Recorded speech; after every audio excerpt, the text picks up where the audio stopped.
Hey, what is going on, guys? Welcome to Sunday Night Live. Hope you're having a great weekend with you and your family. For those of you that are celebrating Easter, happy Easter. I know we got folks that are all over the world joining us, man. We're excited to have you here. Ryan, what's happening, my brother? What did I do today? Family came over, played some basketball. My mom moves in next week or this week. Yeah, Okay. so she closes on her house, which is 5 houses up from ours, Nice. on Wednesday. So that's Okay. exciting. I'm going to Expona. So that's exciting. Nice. If anybody's going to Expona, shoot me a message on Discord. We can meet up, or if you got my phone number, shoot me a message and we can meet up. Unfortunately, Youth Man is not cool enough to go I to am Expona. not cool enough, man. They didn't invite me. Very sad. I'm just kidding. Dude, I just got way too much on my plate right now. We've already got several shows that I'm going to this year. So, Excuses. but Expona is not. No, I'm not going. Excuses. Hey, if you are going to Expona, man, drop it in the chat. We'd love to know. Seriously, shoot me a message because the more the merrier. Cool, man. I think it'll be a lot of fun. But what about you? I saw you were hanging out with your grandson. Was that yesterday or was that Friday? Yes, we had a chance to have Roman over. Jacob and Alanis went out to eat. And so anytime with the grandbaby is a good time, man. He's so cute. And so I hung out with him, played with him. I fed him. He fell asleep on my chest. And guess what? Papa fell asleep too. So that was good times, man. Super, super good times. Are you a sleeper? Are you a napper? I mean, I do when I can. I mean, I don't have a chance to do it very often. Usually every couple of weeks. Maybe I'll take like an hour, 2-hour nap. So it depends. Cool. We got a couple people that are going to be Expona. 3 and 4 Carpenters going to be there. Super, super cool. Who else is going to be? Hi, Modulus. Are you going to Expona as well? Nice, nice, nice, nice. Yeah, honestly, I didn't know whether or not to do this, but I'm like, you know what, let's just go ahead and we'll hang out. Nobody loves me, so it's easy for me to come on Sundays. We did our celebration and hanging out. We went over to my sister's. We had our church service this morning, and then we had some family time till about, say, 4:30 p.m., 5 o'clock. So I'm like, well, we'll jump on here, hang out for a little while, and just have some fun, man. Very, very cool. Yeah, man, it's been a busy week for me, man. It was really cool. I had Jeff Permanian from JTR. Also had Tony SOWK from he works with JTR or for JTR. He does all their sales and customer support. But Tony's been a good friend over the past couple of years. I've done a home theater tour of his setup. He was at MWave last year, and so Tony's just been a great friend. And so we had a chance to hang out and do some massive upgrades to my home theater. I'm actually posting a video tomorrow sharing all about that. So that'll go live tomorrow at noon. So don't miss that. It's going to be a lot of fun. And so, yes, this is a Perlisten shirt. For any brand out there, man, I'll rock your t-shirts and your merch, man. This thing is one of my most favorite just because of the comfort. It looks like it's dry fit. It is. It's super, super cool. And what's wild is you can actually see the holes in it. Like if you hold it up to light, you can see how porous it is. Eric,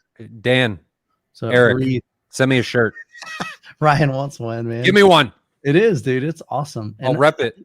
I think on the back it says Perlisten, I believe. Ooh. Let's see if I can turn around. Yeah.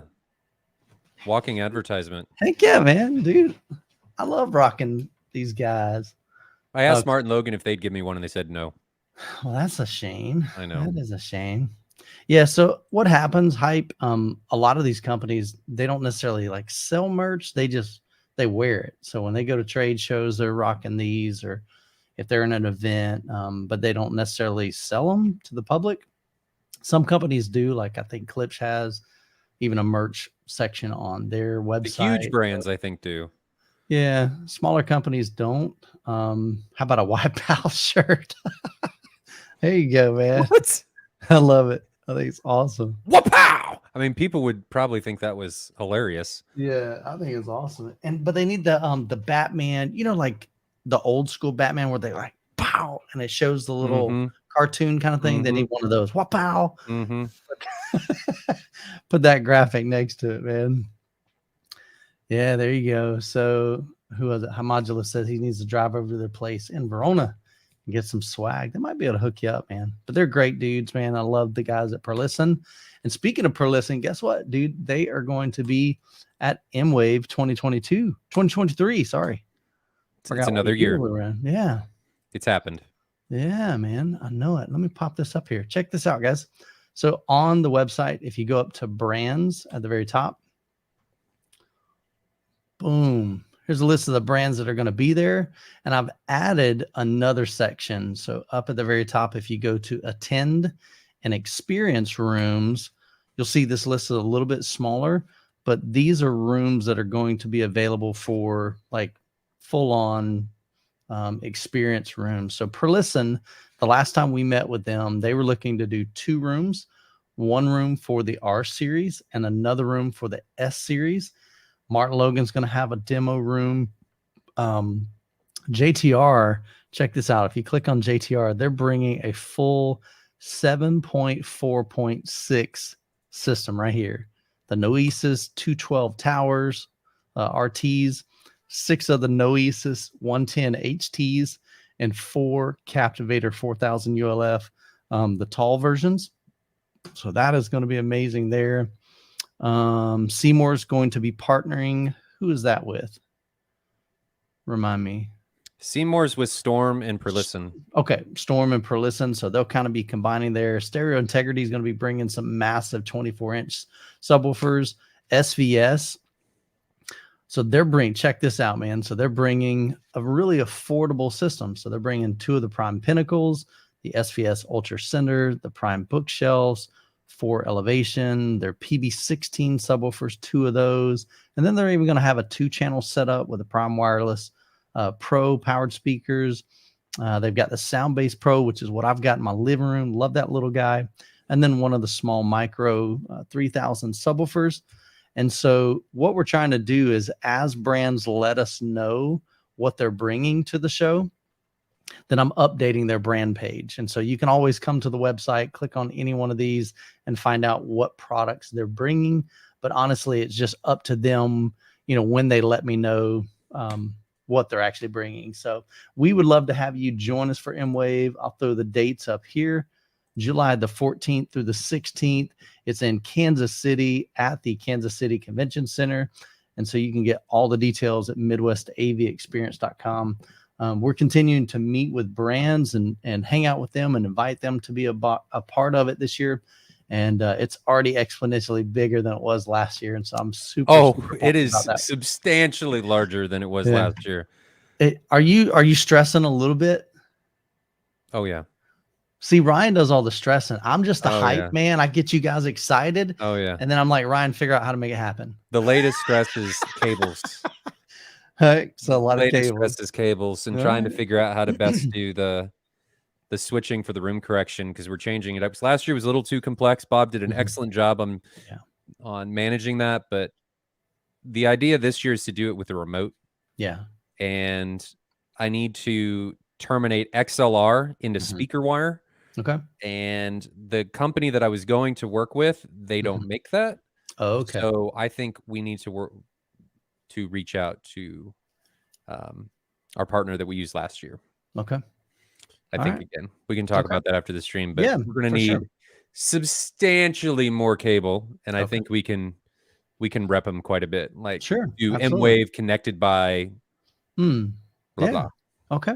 Yeah, we can definitely promote that on the website, on my channel, and love on them. Sure. Just for the room correction room, I need 15 times 7 for the XLR cables. Oh my gosh. Wow. Then I need another 15 times. That's to the switch. Then I need another. Holy cow. 15 to take from the switches to the amps. Yeah. Then I need for the subs. I think I'm going to need 2,000 to 3,000 feet of speaker wire for this event.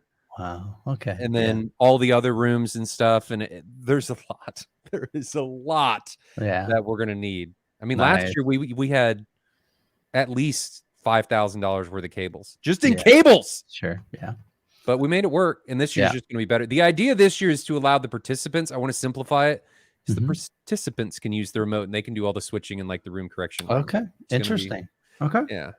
Because I want it to be where you can just push one button and it switches to one room connection. You can push another one, it flips another one. Okay. That's the idea. Anyway. All right. Yeah, a lot of this is a work in progress. We're trying to make this event. It's a work in progress even while we're at the event. We're trying to make an event that, number one, is just fun. You know, I've been to some trade show AV events, and I'll just be honest with you, they're not fun. I walk away kind of bored. I mean, I saw some cool gear, but we want it to be so much more than gear. We want to truly create some experiences that you guys can walk away going, wow, that was cool. That was different. That was phenomenal. I'm coming back again next year. And so through these experience rooms, you're going to get that. We're going to do some side-by-side comparisons, like the projector comparison we did last year. That was a huge hit. Being able to see an Epson right next to a Sony, or a Sony right next to a JVC, to really just allow you the opportunity to see those differences firsthand on a big screen. Last year we had two 150-inch screens. And so it was super, super cool. So we're excited about that. We would love for you guys to join us. It's going to be a lot of fun. So let me say hi to some folks in the chat. Chris is in the house. K-Man, good to see you. Finster, Rob, Mark's in the house. Robert, Bodie, or Billy, Jamie, good to see you. Michael, JD, the expert. Mike Ortiz is in the house. Frank, Brian, good to see you, buddy. Let's see. Schmuck. 314 Carpenter, David, hi Modulus, whole bunch of folks in the chat. Glad you could join us tonight. I'll throw this up here, man. Bodie, congratulations, sir, man. So his son's had their gender revealed. So very exciting. Is that your first time being a grandpa, papa, paw, whatever you're going to be called? I'm papa. So, but congratulations, my man. So cool. Let me scroll back up here. Just make sure. I know you've got some stuff. If you've got questions on home theater, go ahead and drop those in the chat.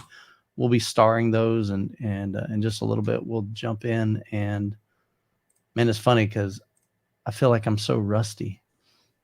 I'm going through here going rusty. Okay? Like I'm rusty because you weren't here last week. Yeah, I'm looking around. I'm going.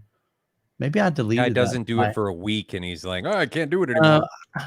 Your home theater questions in the chat. For some reason this was gone, so I must have deleted it.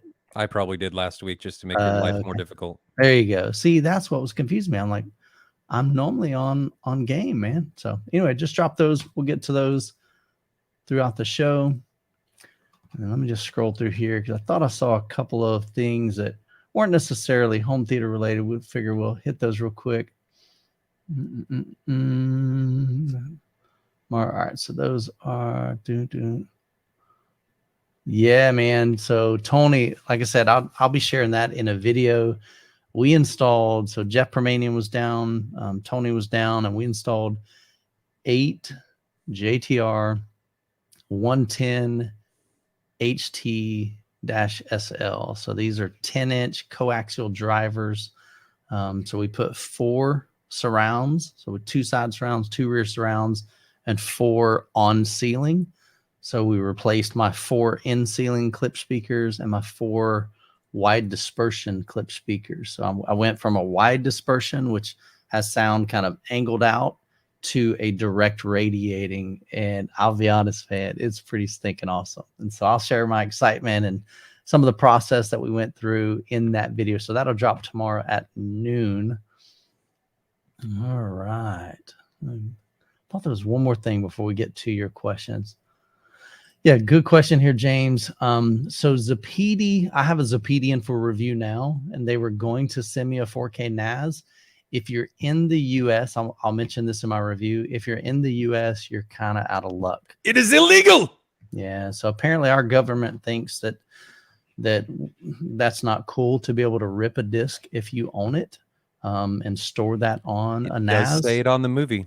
I know, but I still think it's dumb.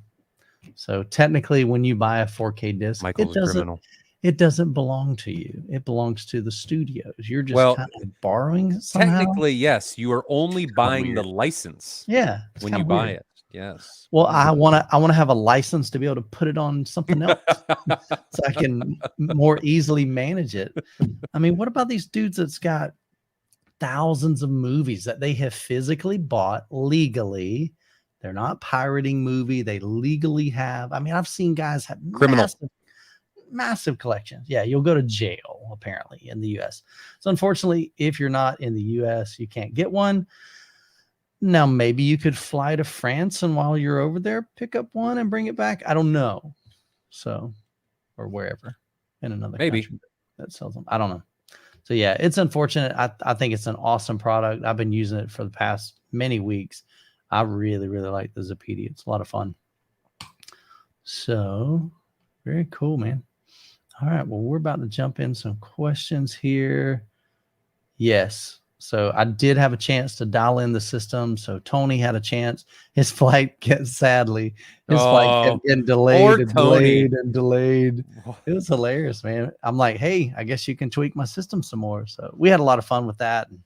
But yeah, dude, it sounds awesome. Awesome. Awesome. So I'm enjoying it.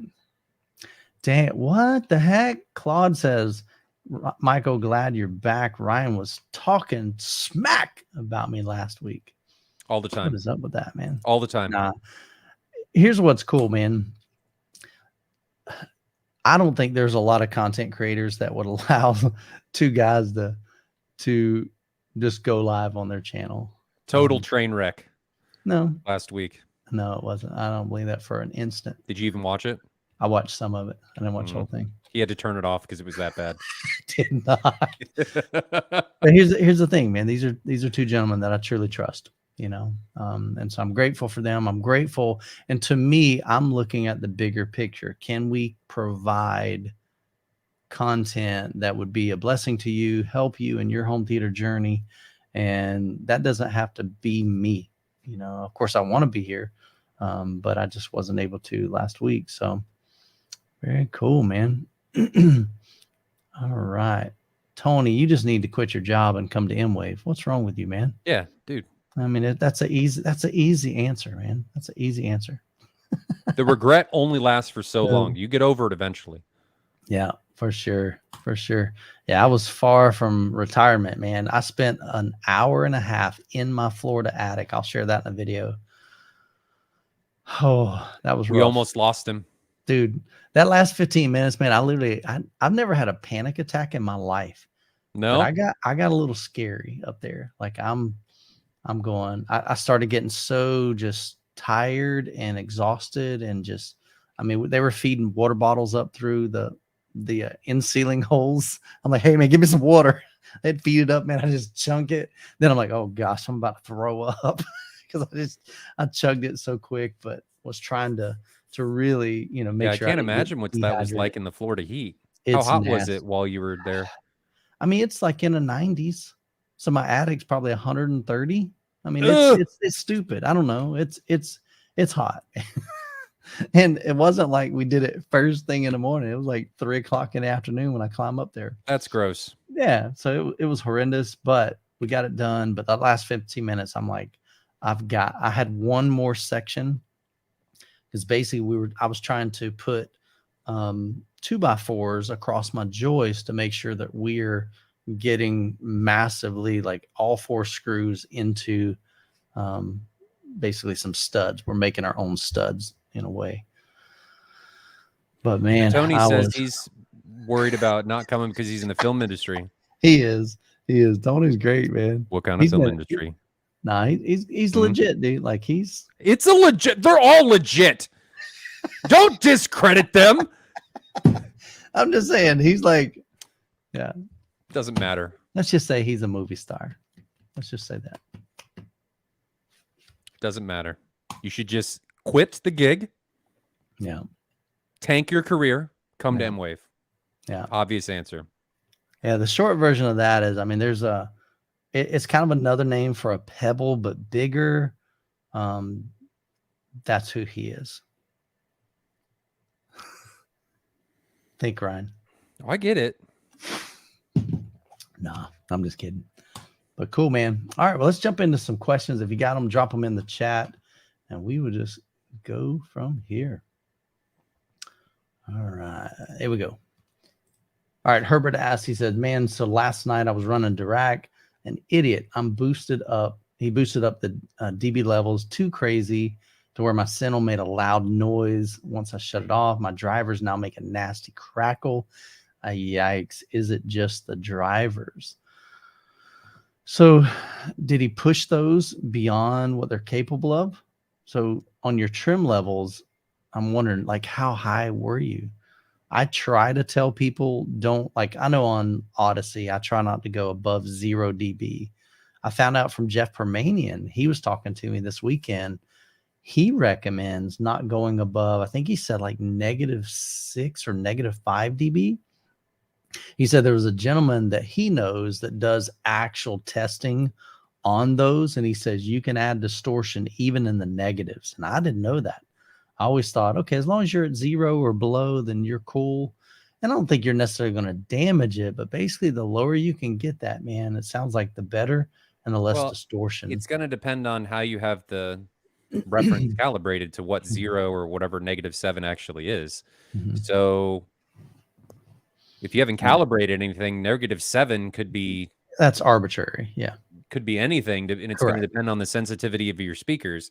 Correct. With Dirac, because you're boosting gains or you're subtracting, you probably overdrove and smoked those drivers. Unfortunately, would be my bet. Yeah, I mean, Herbert, if you bump everything back down to normal and you're just playing it at whatever volume and you're hearing crackling, yeah, that's not good. If you just reach out. If you send me what they are, well, it looks like they're Klipsch. Okay. Does Klipsch provide replacement drivers?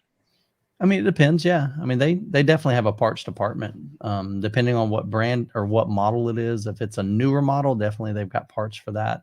If it's older, a lot of times you'll have to go to like eBay. There's even a place in here in Florida that sells a lot of them on eBay. So yeah, so hit up Klipsch. Might not have been. Yeah. I feel bad for you, buddy, but or upgrade time. That's bad, man. No, you got to take it when it comes. And if something happened, that's right, and you want to fix the speakers, it's going to cost money anyway. It just depends on how much and how far down the rabbit hole and how much you want to reach in there and take out. Love it, man. I love it, dude. This is an excellent excuse to tell the significant other, like, we're spending money anyway. I might as well get the speakers that I really wanted. That's funny. I'm going to try something different tonight.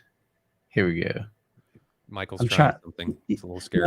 I just want to see something. Okay. Yeah. So instead of just the starred comments, I'm going to go down the list.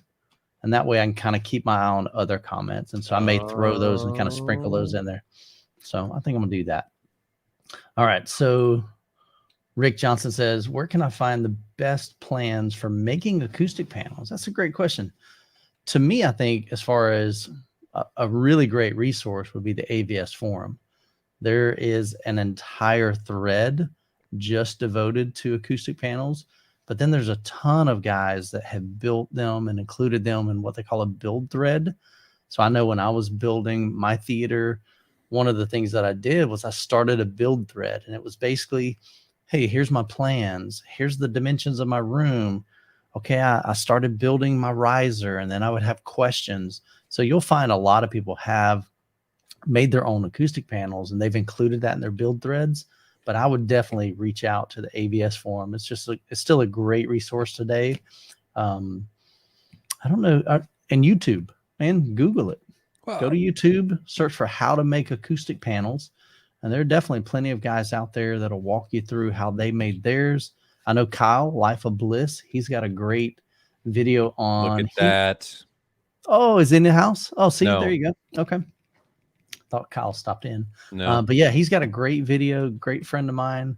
But he made some custom acoustic panels with print on it. And so unfortunately, I think the company that was printing, if it's the one I'm thinking of, there was two guys I was talking to because I was thinking about doing some even in my little studio right here. But I don't know if they still make those as far as the print. But anyway, there's companies that'll print on fabric. You can take like your Star Wars graphic and print it on there. You can take your John Wick 3 or John Wick 4 graphic and print it on an acoustic panel and just make something really cool. You can print your family or your kids or whatever, or your dog, whatever you want to put on there. So, but that would be my 2 suggestions, YouTube as well as AVS. Ryan, you got anybody else? Anybody that you know, or any fly by the seat of your pants? They're really not that hard to make. If you go to Home Depot and get 1x4 common board, make a frame like 16 inches wide, and then put 1 backer support across the middle, and then fill it with like Rockwell Safe and Sound or something like that, which is, I think, the best budget acoustic material for under 4 inches. If you get to really deep panels, you want to use Pink Fluffy, but Rockwell Safe and Sound's excellent. It's just kind of nasty to work with, so make sure you glove up and mask up when you do it, and then cover it in duck cloth from Joann's Fabric. Super simple,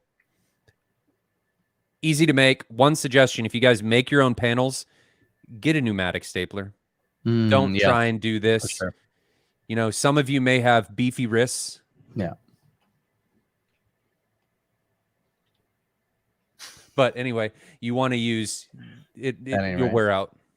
Yeah. So pneumatic staplers, really nice. 100%, man. So Mark Lloyd says, does anyone have a recommendation for a good built-in wall and ceiling speakers? So recommendations for in walls and in ceiling. I know one company that makes some pretty good in walls. It's definitely not RTJ. And oh crap. I'm looking at RTJ makes, they have one in wall speaker, which is the 110. Yeah. Which is going to be virtually identical to what you just put in. Correct. And but then for Listen, makes excellent in wall speakers with their backer boxes. Yeah. They're fantastic. Yeah. They're probably going to be the ones that I would recommend. The other ones, I know some guys that, I haven't heard any of Kef yet. Would probably also be really solid. The problem with the Kefs, though, is I don't think they do very well with a lot of volume. So if you like to play loud, for Listen or RTJ would be my recommendation for in-walls. Yeah. Yeah, I haven't heard. I don't think, because Per Listen was coming out with the in-walls. So I met with them at CEDIA. We covered their booth. If you're interested in like at least seeing what they look like and everything, and hearing about the kind of the magic that goes into making them and the engineering that goes into making them, just search for CEDIA Per Listen Youth Man, and I've got a video and interview with Eric as well as I think it's Lars. Like a magnesium backer box or something. They're super stout on their high-end stuff. Yeah. And then they're getting ready to release this summer the in ceilings. Edgar says he's got to stop watching Youth Man. I cost him too much, man. Yeah. It happens, man. But just know that we cost each other money. Yeah. Like Jonathan and I, horrific influences on one another. They're bad. They're definitely bad, for sure. Bad on each other's wallet. Yeah. All right. It's bad to have friends in the industry. For sure. Fencer says, any tricks to run RCA from mini DSP to the rear subs to avoid hum? Realistically, the cable has to be over 50 feet. Yikes. So after snaking through the walls and ceiling, are there any options? No XLR connection on a mini DSP. There is a mini DSP with XLR. So there. That's the weird thing. I thought there was. It technically isn't. I'll show you why. It's not balanced. That I don't know. That's what I'm confused at, and I need to look into it. I'm gonna pull it up here. This is it's called the Flex. Yeah. Let me pull it up here. I'll show you. So let's remove this one. Let's add this to it. Flex. So I was really excited when I heard about the Flex. I'm thinking, oh yeah, this thing's fantastic. No, not that one. Just hang tight, gingerbread. All right, so this is the front of it, and here's 3 different versions. You have one version that is RCA. You have another version, which is TRS. But what happens is you can see this is TRS right over here. This is a TRS to XLR cable. And so then you drop down here and you add those to it. And then the other one is it's got SPDIF and digital coax, I believe. So this is the one that they sent me here with a TRS. But I would need to get the TRS to XLR cable. So I just don't know if that's balanced at that point. You know what I'm saying? But that could be an option. It's not super cheap. There is one. It's only $1,300. Yeah, this one's like $500. SHD.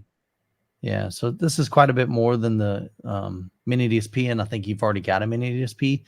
Another option, you kind of lose the benefit of the balanced, but you could go, I mean, there's always the adapter.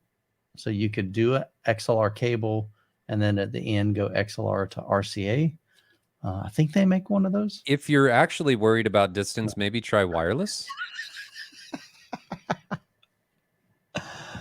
I'm sorry.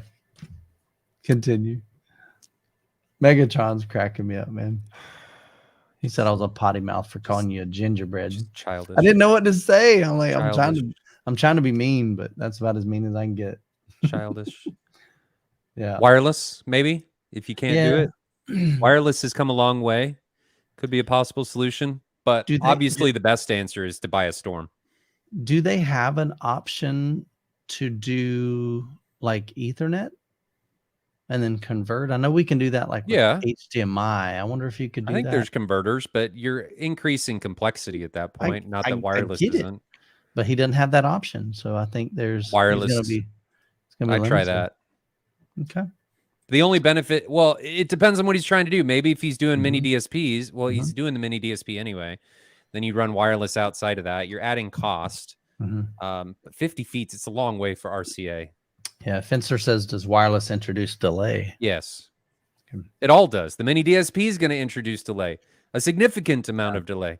So you're going to have delay no matter what. And the wireless actually now their delay has been reduced substantially. I had wireless on one of my subs for a Martin Logan soundbar. It's great. I never had an issue with it. It was always timed well. Right. Fantastic. Yeah. You just got to deal with the delay. But obvious answer is buy a new pre-pro. Oh, gosh. Yeah. You're trying to make everybody spend money, man. That's funny. If I'm spending money, you might as well spend it too. Yeah. Everybody needs to. I love it. So a couple of, going back to the original, one of the previous questions talking about in-walls, several folks mentioned Triad. So you can check them out as well. Honestly, I've heard a couple of Triad systems and they haven't been my favorite, to be honest with you. I've heard some, I think 2 systems that were in-wall. Like I said, they were nice, but I wasn't like, oh my goodness, I was blown away. Now, I want to clarify that that's not Youthman saying that they're a bad speaker. It's just speakers of different technologies and builds can 100%. Be subjective of what one person likes and what somebody doesn't. 100%. Like Michael last stream, or Jonathan last weekend was talking about how he heard different speakers in his speaker comparison, and 2 people sitting right next to each other had totally different opinions of what they 100%. Like and what they don't like. Absolutely. As I personally, like Youthman is all about the coaxial sound.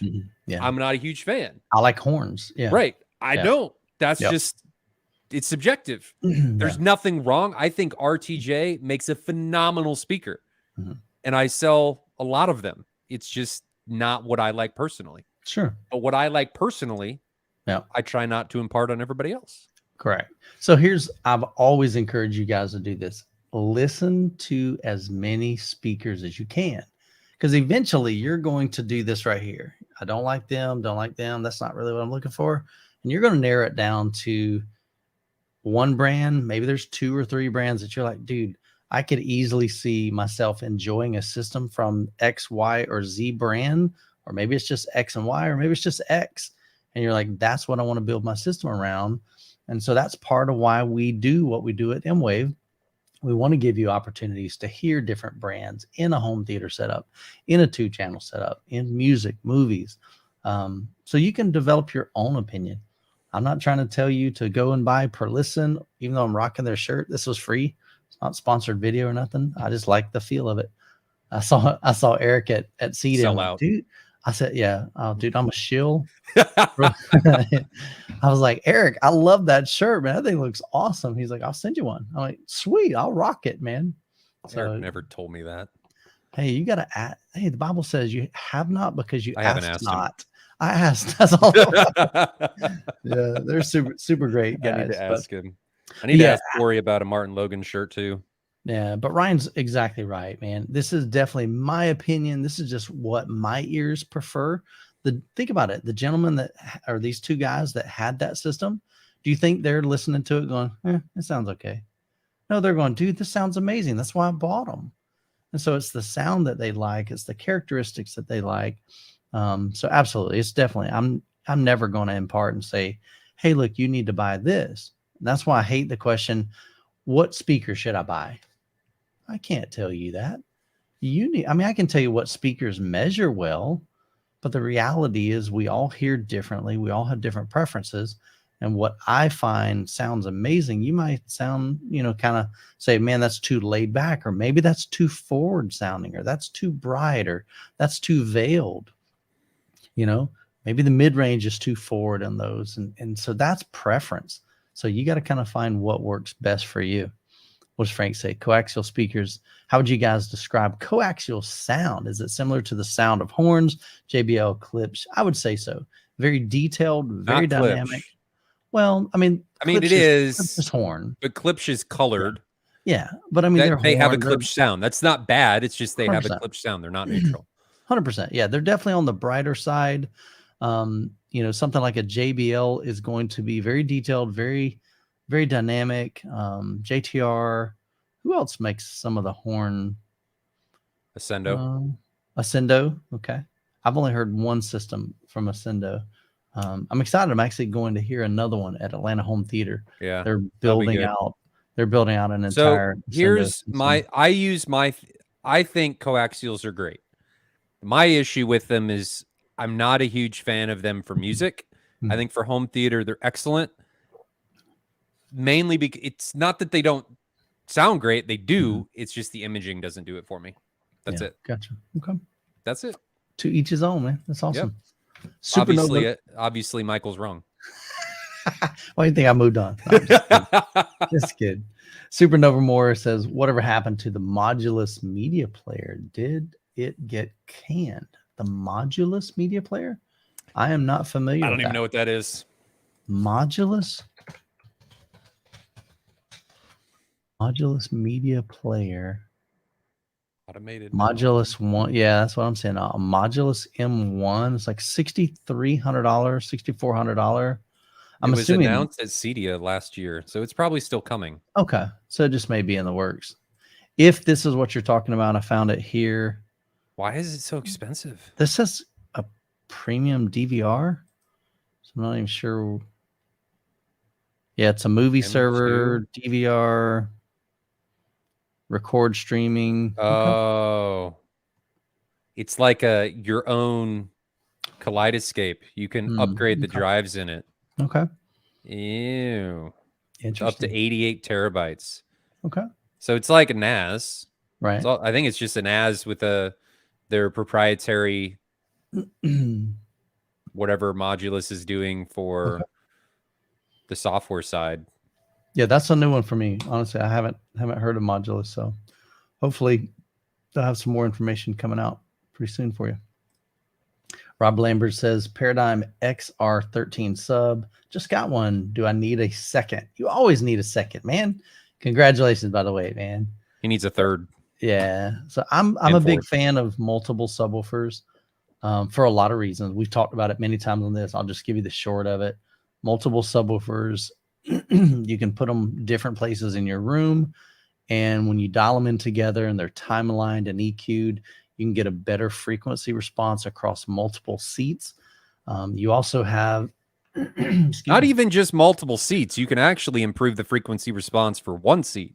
Sure, but it definitely can help with nulls in other seats because one subwoofer, you can dial it in for one seat. And if you've got nulls there, definitely adding a second one, dialing that in, it can help out with that single seat. So that's a benefit. You've got a benefit of not having to run your sub as hot. So if you've got a decent sized room, and let's say you've got, let's just use some arbitrary numbers. Let's say you got the Paradigm at 3/4 gain and then on your trim level, you're at 0. Okay. That's running pretty hard by itself. And it's kind of like, let's just say it's at its maximum excursion to get the impact that you're looking for and the SPL you're looking for. You add a second subwoofer, now those levels go down. Each one of those subwoofers is not playing as hard. There's less distortion. So I think there's some benefits there. I think there's like 1 or 2 other ones I've mentioned in the past, but I'm a big fan of adding a second one. You know, Ryan will tell you, buy the best sub you can. And then if you find you need more, get another one just like it, you know? So, but I'm a fan. I'd say go for it as the funds are available. And then get something like a mini DSP 2x4 HD to be able to dial those in together to get the best performance out of both. Hi Modulus, we're going to have some UST projectors at MWave. So that is something that we would love to have. We've actually been in some talks with a couple of brands. So that might be a possibility, but we haven't confirmed that. So, so once we do, best thing to do is just stay connected on the MWave newsletter. So you can go to the website, midwestavexperience.com, and sign up for the newsletter. And then as things like that develop, then you'll get notified through that. So, but yeah, I'd love to be able to have, I think in one of the rooms, actually, I'm almost positive one of the rooms I know will have an ultra short throw projector there, which is going to be really great. But I don't know how many ultra short throw projectors. There could be a whole room of them. We just got to get some things finalized. Yeah. So, but definitely a possibility. But I know one specific, I want to say, is it the SVS room? Yes. I think they're doing Epson. Was it an Epson? Yes. Okay. All right. So I was right. So yeah, so we definitely, as far as I know, we definitely will have one. Yep. I believe UST is a thing at MWave. Chadman says, question, Amazon Prime app won't play video through Apple TV on my LS12000. Work well, then just stop. Tried to reboot, uninstall, install. Can hear sound, just no videos. Interesting. Any ideas? Thanks. Is it only the Apple TV? Try a different source. Try the Apple TV on a different display. If the Apple TV works on a different display, try the Apple TV on a different input on the LS12000. And I think he's mainly saying just the Amazon Prime. Just Amazon Prime. Yeah. Amazon Prime app won't play video through his Apple TV. So I'm assuming by that the Amazon Prime will play maybe directly on his TV, just not through the Apple TV. Try it on a different display. Yeah, I haven't heard That's that. Weird. Yeah. So it might Maybe just be some. I wonder if you can clear a cache, because uninstalling and installing probably won't clear the cache. Okay. See if you can clear a cache. I haven't ever tried to do that on the Apple TV, but it can fix some very strange things from occurring. Yeah. Try that, and then also try it on a different display and see if it works on a different display. I like it.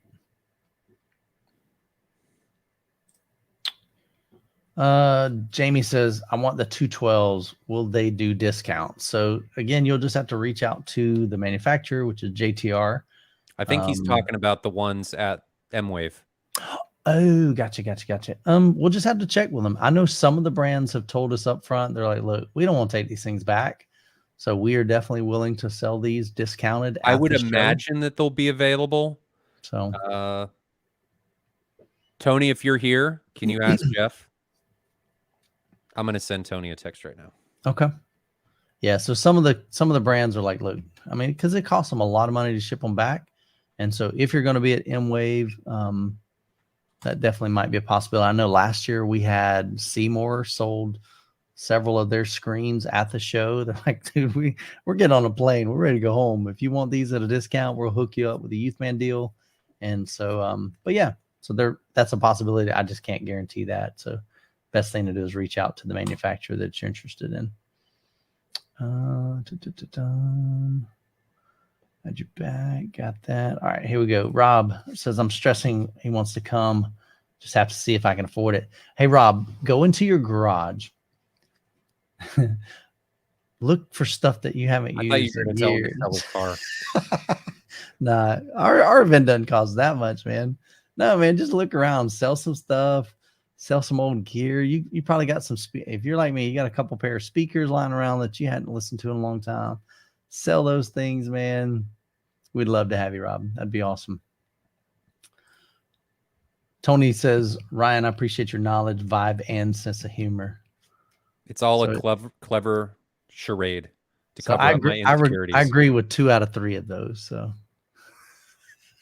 he didn't even let me finish, so there were only 2 things there before I even was going to say knowledge, vibe.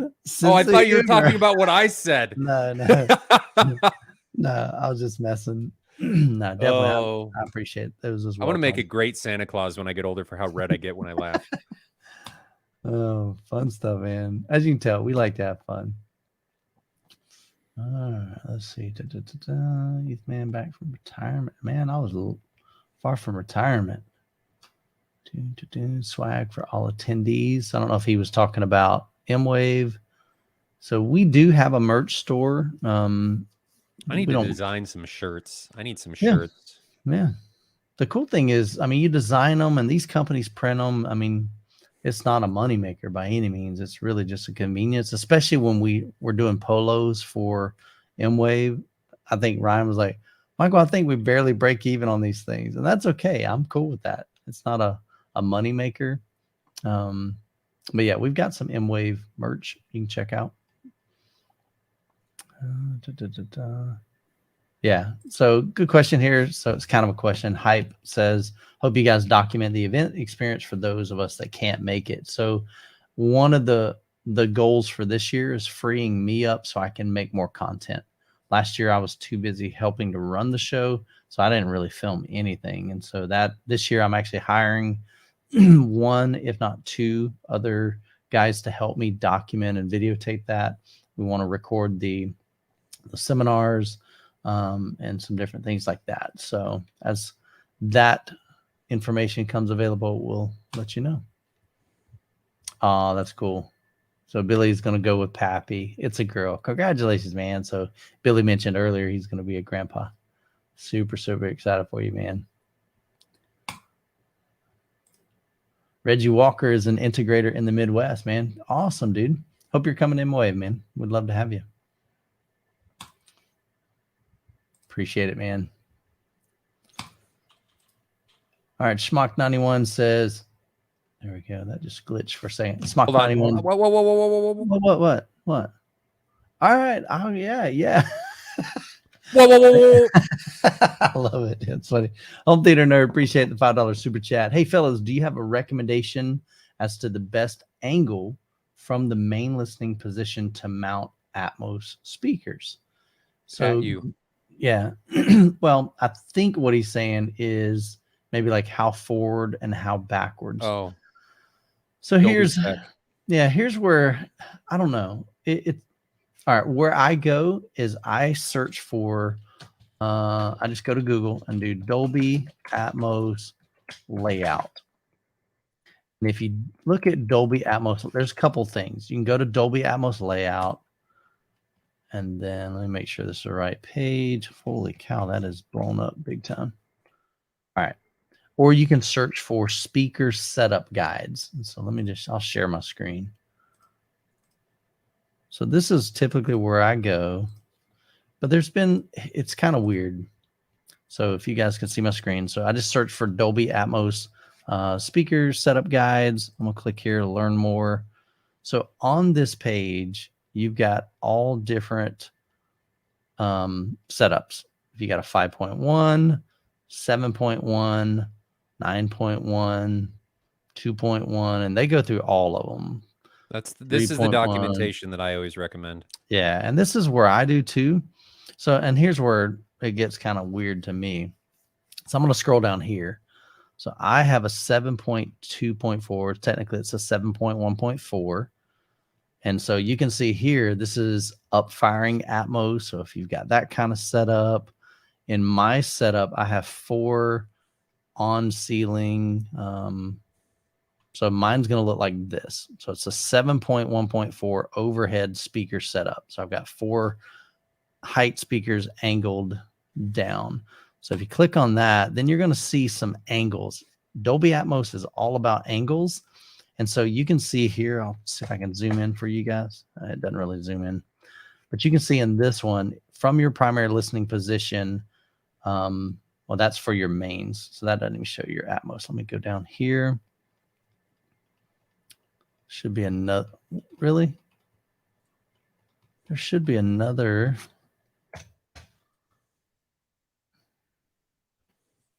Okay, so let me go to this PDF. There we go. That's what I'm looking for. All right, so if I scroll down, you can see these two. You guys, hopefully you can see that. Make it as big as I can for you.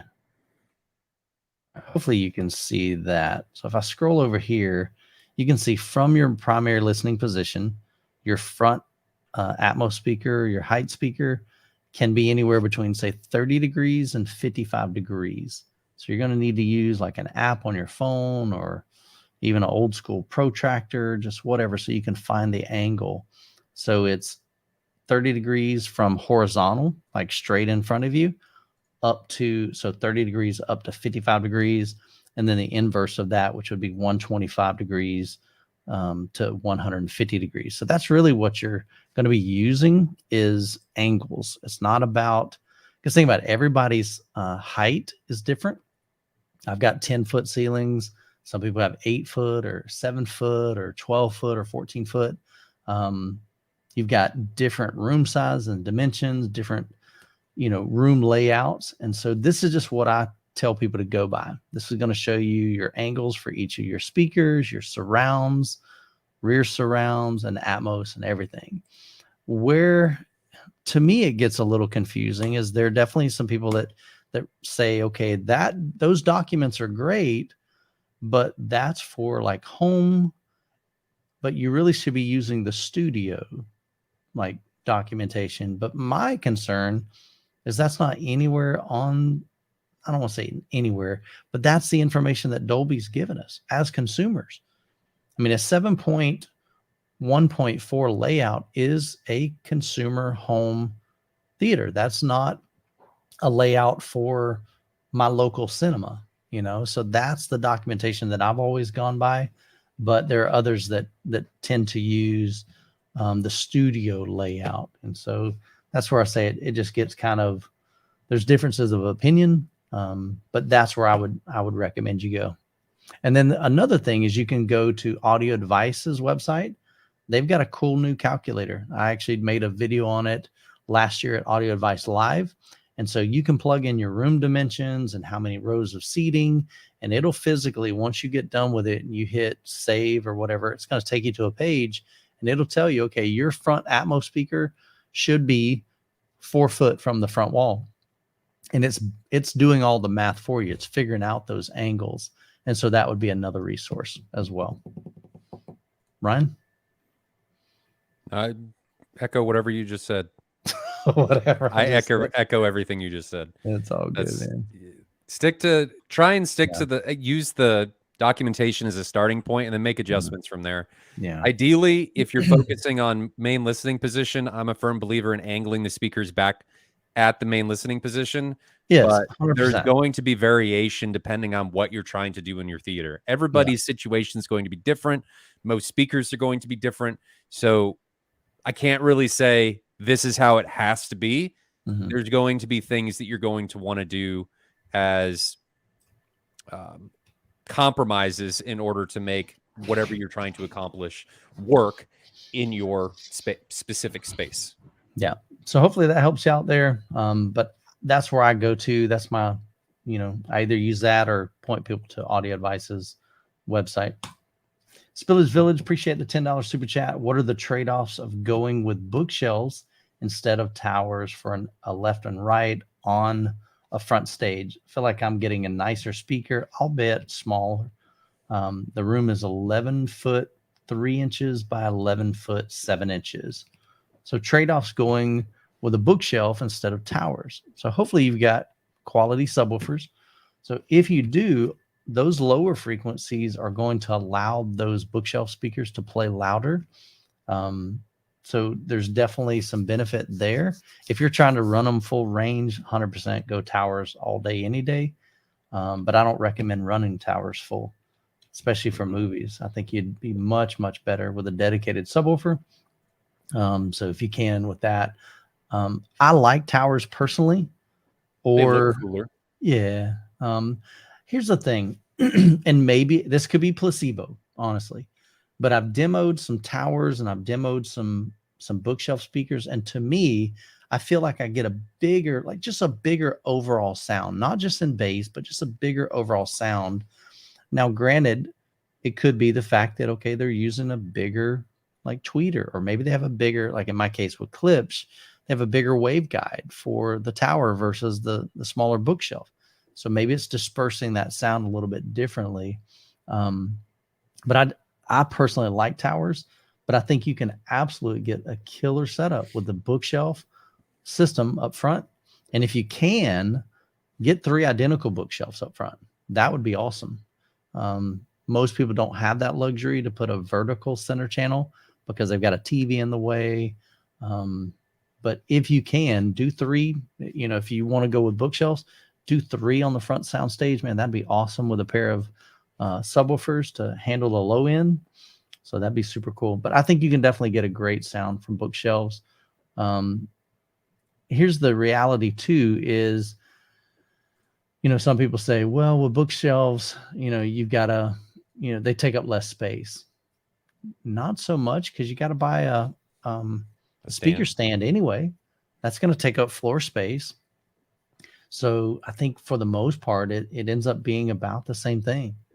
They don't take up much. And I've seen some beef. I mean, there's some companies that make some beefy per listen, for example. Dude, their bookshelves are not bookshelves. They're like mini towers. Klipsch made a mini tower back in the day, the RB75. It was like a mini RF7. The thing's a monster. There's some other brands that make some really stout bookshelf speakers. So, but yeah, I think you can definitely get some great sound from that. Ryan, any other benefits you can think of? Or trade-offs, I guess? With the sub properly integrated, is there anything he's missing by going to a bookshelf versus a tower? As long as the subs are properly integrated and the frequency response at each bookshelf is the same, no. It's going to be damn hard to tell. Really hard to tell. So my thought is, if you got the money, towers. If you need space, bookshelves. Again, space. I mean, depending on where you're putting them. If you put them on top of a cabinet, you can save some space. But if it's got to go on the floor, you're going to have to buy. Then do a tower. Yeah. For sure. Lots of super chats. Yeah, I see a couple of them. Appreciate it, guys. So Bryant, appreciate the $5 super chat. He says, hey, guys, question. I cannot hear the test tone on either of my SB4000 using the Denon Odyssey, using the LFE RCA cables. Any idea what's happening there?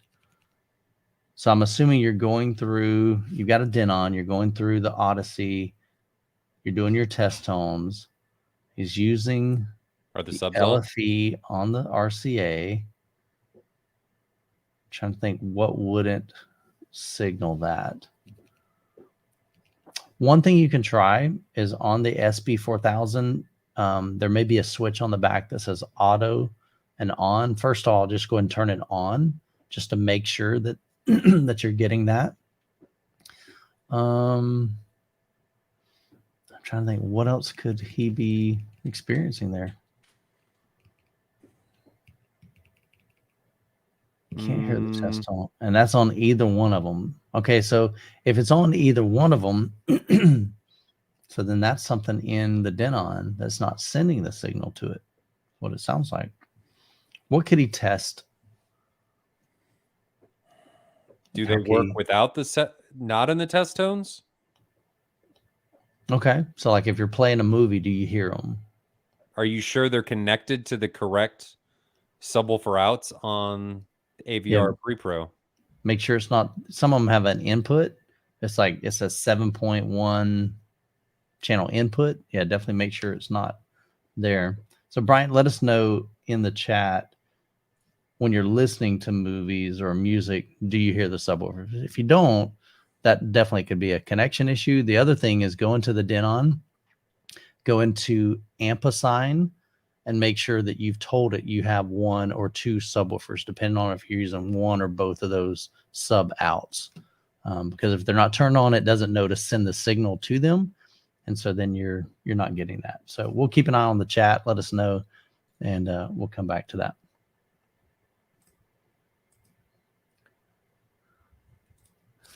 Stephen, appreciate the $5 super chat. He says, I have a TW AD 8300 11 channel amp.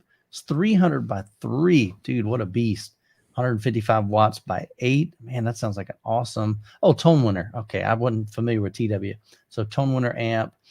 He's got a Marantz Cinema 50, one of the new receivers. Actually, is that a receiver or is that a processor? It's an AVR. I still haven't memorized the new ones yet. Okay, so he's got an AVR with the amplifier. Recently, the Marantz changed its amp setting on its own. So was there a question on that?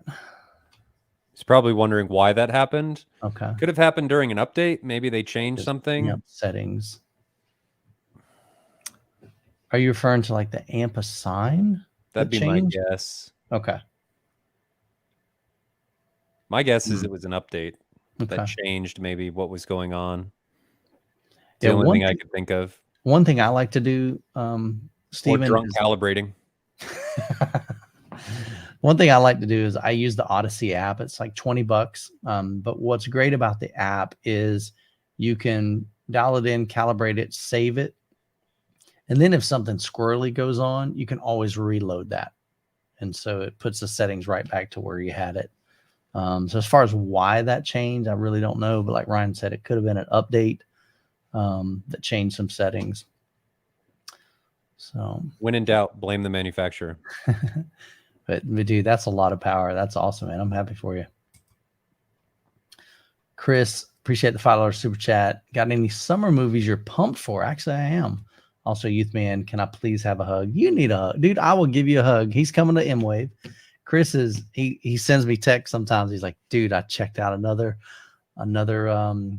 great place to eat. And he sends me pictures. So it's awesome, dude. He's come up with a list of restaurants near the Kansas City Convention Center for MWave. So all of that is in big thanks to Chris. So you can check out, there's a section on MWave called Dining. So Chris came up with all those. So summer movies that we're pumped for. What are you looking forward to, Ryan? What's coming out? I have no idea. I just saw a trailer for Extraction. So that's what Chris Hemsworth. Oh, is that the first one? The first one was great. Good. Yeah, it was. It was kind of one that flew under the radar, wasn't it? It was really good. That was a good movie. So go watch that trailer. It's called Extraction. I've seen the trailer. I'm excited about that. Well, can't say I'm excited. No. I think it'll be good. Don't we have the new Mission Impossible coming out? I don't know when that is. Sometime. Know. There's another. I've always liked those. Is there? Okay. So those two, I'm deaf. Those two, I'm deaf. Oh, really? Yeah. See, I had the Dinobots back in the day. I did too. I had the one. Is it a Stegosaurus? He's got the spikes on his back all the way down. Or no, they already did Dinobots. I think it's Beast Wars. Okay. That's a little different. I think. Okay. Chad will correct me. Yeah. Dude, I love the Dinobots. That was always my favorite. But yeah. So, Oppenheimer. Okay. That's supposed to have this ridiculous nuclear blast that we're all going to love for audio demos, I'm sure. All right. Nice. Yeah, I'm trying to think of any other movies that I know that's coming out. Is the Fast series? I know they're coming out with another 2. one coming. I don't know when. So I don't know my timeline as far as like which ones are coming out necessarily in the summer, but those are some movies that I'm excited for. Top Gun 3 is coming out. I'm just kidding. Ryan's like, what? Dude, I watched Top Gun with the new upgrades, or at least part of it. I'll share that in the video. Holy cow, dude. That was phenomenal. Love that. All right, let me scroll down here. Right. Yeah, definitely. You don't have to do another super chat. I appreciate it, man. He said, so yes, he's getting LFE just not able to use the test tone. Why? So he's getting LFE when he's watching a movie. Are your towers set to large? I don't know enough about Denon and Marantz to know this one off the top of my head. Yeah. Man, that would be my guess. Would be the speakers are set to large. Also try a factory reset. Well, before I do that, I would check a couple settings. So go in there and look for, there's a setting that says LFE, and then there's LFE plus main. I would just change that to LFE. Trying to think what else would be in the Denon or Marantz, and even in the chat, if you guys, those are the things that I would look at. He says now set to small for the front LCR. Okay. I would take pictures of your settings and then do a factory reset. See if that fixes it. Man, I just hate doing a factory reset. I do too, but sometimes it's not a big deal, but it just takes so long. It'll take 30 minutes to calibrate using Odyssey, depending on how many speakers he's got. Maybe he hasn't used Odyssey. Yeah. So that would be my suggestion. Check those settings. Make sure you don't have LFE plus main. I typically don't recommend that. Yeah, I can't think of anything else why it wouldn't send a test tone. And then, of course, I mean, you can always reach out to the Marantz or Denon tech support, and they know their product hopefully better than we do. But I've just never run into that, so I'm not sure why you're having that issue. JD, the expert, says, Youthman, Klipsch question for you. Do you perhaps think the RP280F and the RP150C would be good together, even though they may have a little differences? Like the RP280F have the rings and the RP150 don't. So typically the rings, so here's the weird thing. So I've owned probably over 50 Klipsch speakers over the years. That particular series I haven't reviewed, I haven't heard, I haven't demoed. I have reviewed the RP8060 FA, and I have the current RP8060 FA version 2. I've reviewed some of the reference Premier center channels, the 450C and the 450 version 2C, and then the bookshelf speakers, the RP600Ms. But I have not had any experience with the 280F. So I'm going to look that up real quick, because sometimes with Klipsch's, RP, that's going to be your reference Premier. So that tells me it's there. Sometimes in their model numbers, I can't tell if it's their true reference or if it's part of the reference, just the way they named it. It just got goofy. But the 280F and RP, typically the reference Premier, they're going to be temper matched to each other, even if you are going down like a model. The 150, so just based on that model number, 150C, I'm guessing that's going to be, I'm not seeing a 150, RP 150C. All right, am I missing something? Are you sure it's a RP 150C? It's weird. I'm searching for it online. I'm not seeing it. I see a RP 150M, which that's their bookshelf speaker. But I don't necessarily see. Let me know in the chat. Okay, he said, I think it's the 150C or 250C. Let's see if there's a 250C, because I'm not seeing a 150C. So it looks like there is a 250C. All right, so that is, yeah, and you're wanting to pair that. Let me look here. Yeah, so that's got the dual 5 1/4, 1-inch titanium tweeter. And that should be, the tweeter should be the same in pretty much all of those. The difference is you're going to go from like a 5 1/2. They probably have a 6 1/2, a couple of 6 1/2s. Oh, you're good. No worries, man. Yeah, so the 250C, and you're wanting to pair that with the, what was the other model number, Ryan? 280F. RP280F. Just look at that one real quick. Yeah, so that should be what, the dual 8-inch, I believe. Scroll down here, details. Yeah, so that's got dual 8-inch. It's got the same 1-inch tweeter. So yeah, I think you're going to be totally fine with that. Here's my only concern is anytime that you try to go with a small center channel, so that's 5 1/4 inch drivers. And I just like a bigger center channel, especially if you've got bigger towers with dual 8-inch drivers. But I know a lot of times we have to go with a smaller center channel just because we don't have the space in our cabinet or something like that. But as far as like, is it going to sound good? I think it would totally. A long time ago, they had a RC, I think it was called the RC62. Love that. So that has a 6.5 inch driver. But then I've heard the RC52, which has 5 1/4, and then I've heard the RC42, 4 1/4 or 4.5 inch drivers. And I definitely preferred that larger 6.5 inch driver. But I think it would totally work. Let's see. Yeah, Leadership Push says he's got the 250C. Yeah. But yeah, I think you would totally be okay, JD. I don't think that'd be a problem there. They're gonna be temper matched, so you should be good.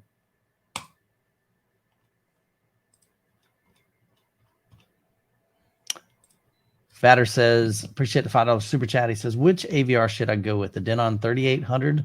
And that's a go-to, dude. I definitely like that. Or the Onkyo RZ50.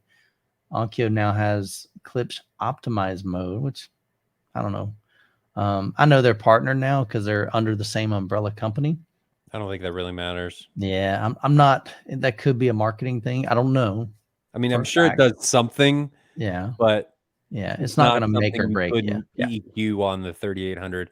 100%. My recommendation is go with the Denon because Denon and Marantz have been doing this for a long time, and Onkyo is only just now kind of coming back. I'm excited for Onkyo. I am. Yeah. But they got some stuff to prove. Yeah, I haven't heard one yet, so it'd be hard for me. I've heard some guys that have bought. Sheldon's the happy with RZ50. his. Yeah. So he's happy, but he had the 50. Yeah, but he's contemplating on going with like a Denon A1H. So the Denons and the Marantzes, I think they just provide more versatility, and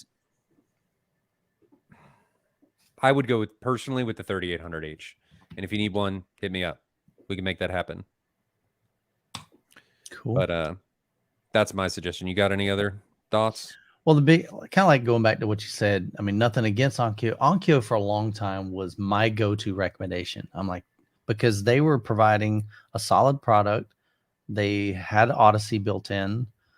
Where Onkyo kind of started falling off the radar is when they removed Odyssey and they started putting in their own proprietary room correction. And then you just began to not hear about them very much. I don't know if they were having issues with them as far as yeah, I know what you're talking about.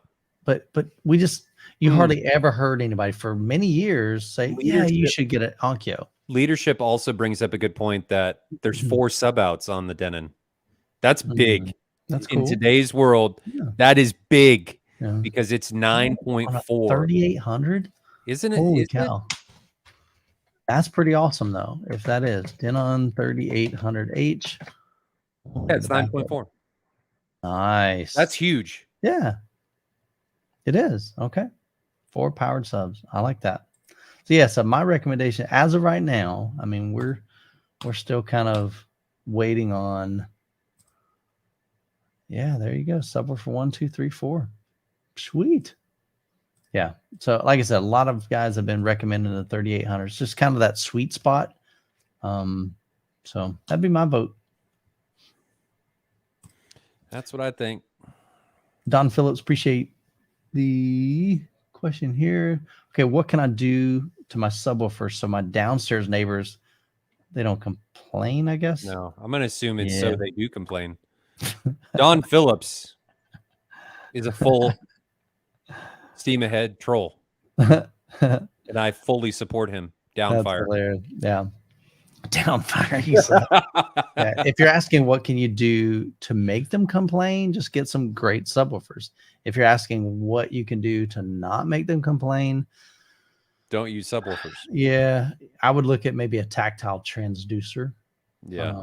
I know I did a home theater tour with Nick, and he's in an apartment, so he can't crank it up. So he has a small sub that he doesn't turn up real loud. But to add that physical tactile, he uses a tactile transducer.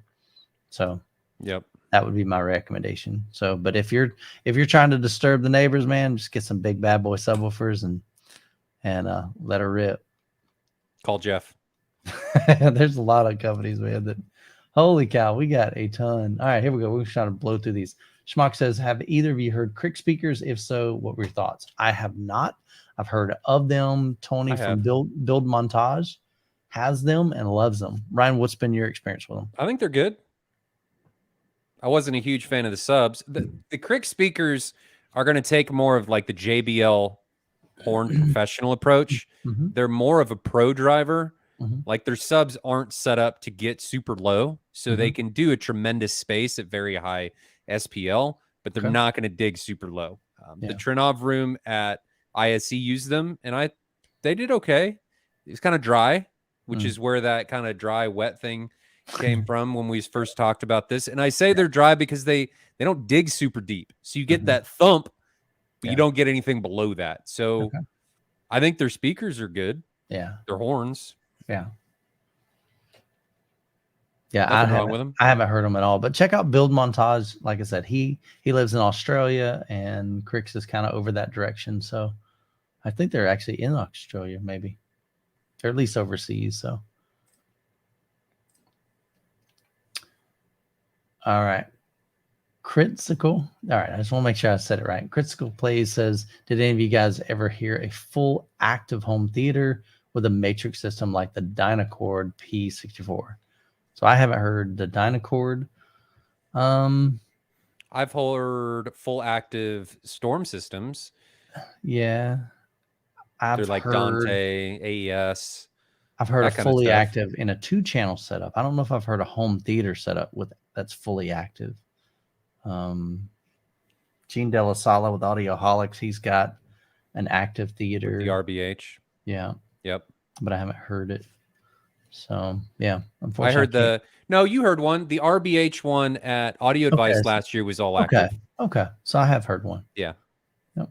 I don't think it was in that was a tough room. So I won't judge on that one. Sure. Big, massive room too. Brendan says, went from a Sonos setup to a Perlisten 2.1 this weekend. Congrats, man. Holy cow. What an upgrade. So what that is an upgrade. Change. Yeah, that's awesome. My ears have awakened. I'm happy for you, bro. I've heard several Perlisten systems, and Perlisten is the real deal, man. So that is fantastic. Let us know in the chat. What did you get? Man, dude, I've heard their bookshelves, and that's another thing, that like their bookshelves, they're monitors, man. They're like huge and massively heavy, and got FOMO has them. Big drivers. Yeah. So that's super cool, man. I'm happy for you, brother. Mark says, I have a set of Klipsch RS42s and RS52s, reference 4 surround speakers. My question, is it better to have the larger RS52s as a side or back surrounds? My recommendation, side surrounds. The biggest reason you're going to get more sound out of the side surrounds than you do the surround back. I don't think they're utilized as much in mixing. So that would be my preference if you have 2 different sizes. So, Ryan? I agree. Agree, disagree? You're going to get more use out of the sides. So I've owned the 52s, then I upgraded, or I had the 35s, then I upgraded to the 52, then I upgraded to the 62, then I upgraded to the 62 version 2s. So I've owned a few. But in all honesty, I don't know that you're going to notice a difference. It's not massive. They're calibrated. Yeah, it's not massive. But just my preference, I would throw the better speakers, the more capable speakers as your side surrounds. Mark Fox, good to see you in the chat, man. Simple way to know when room correction and or acoustic treatment are required.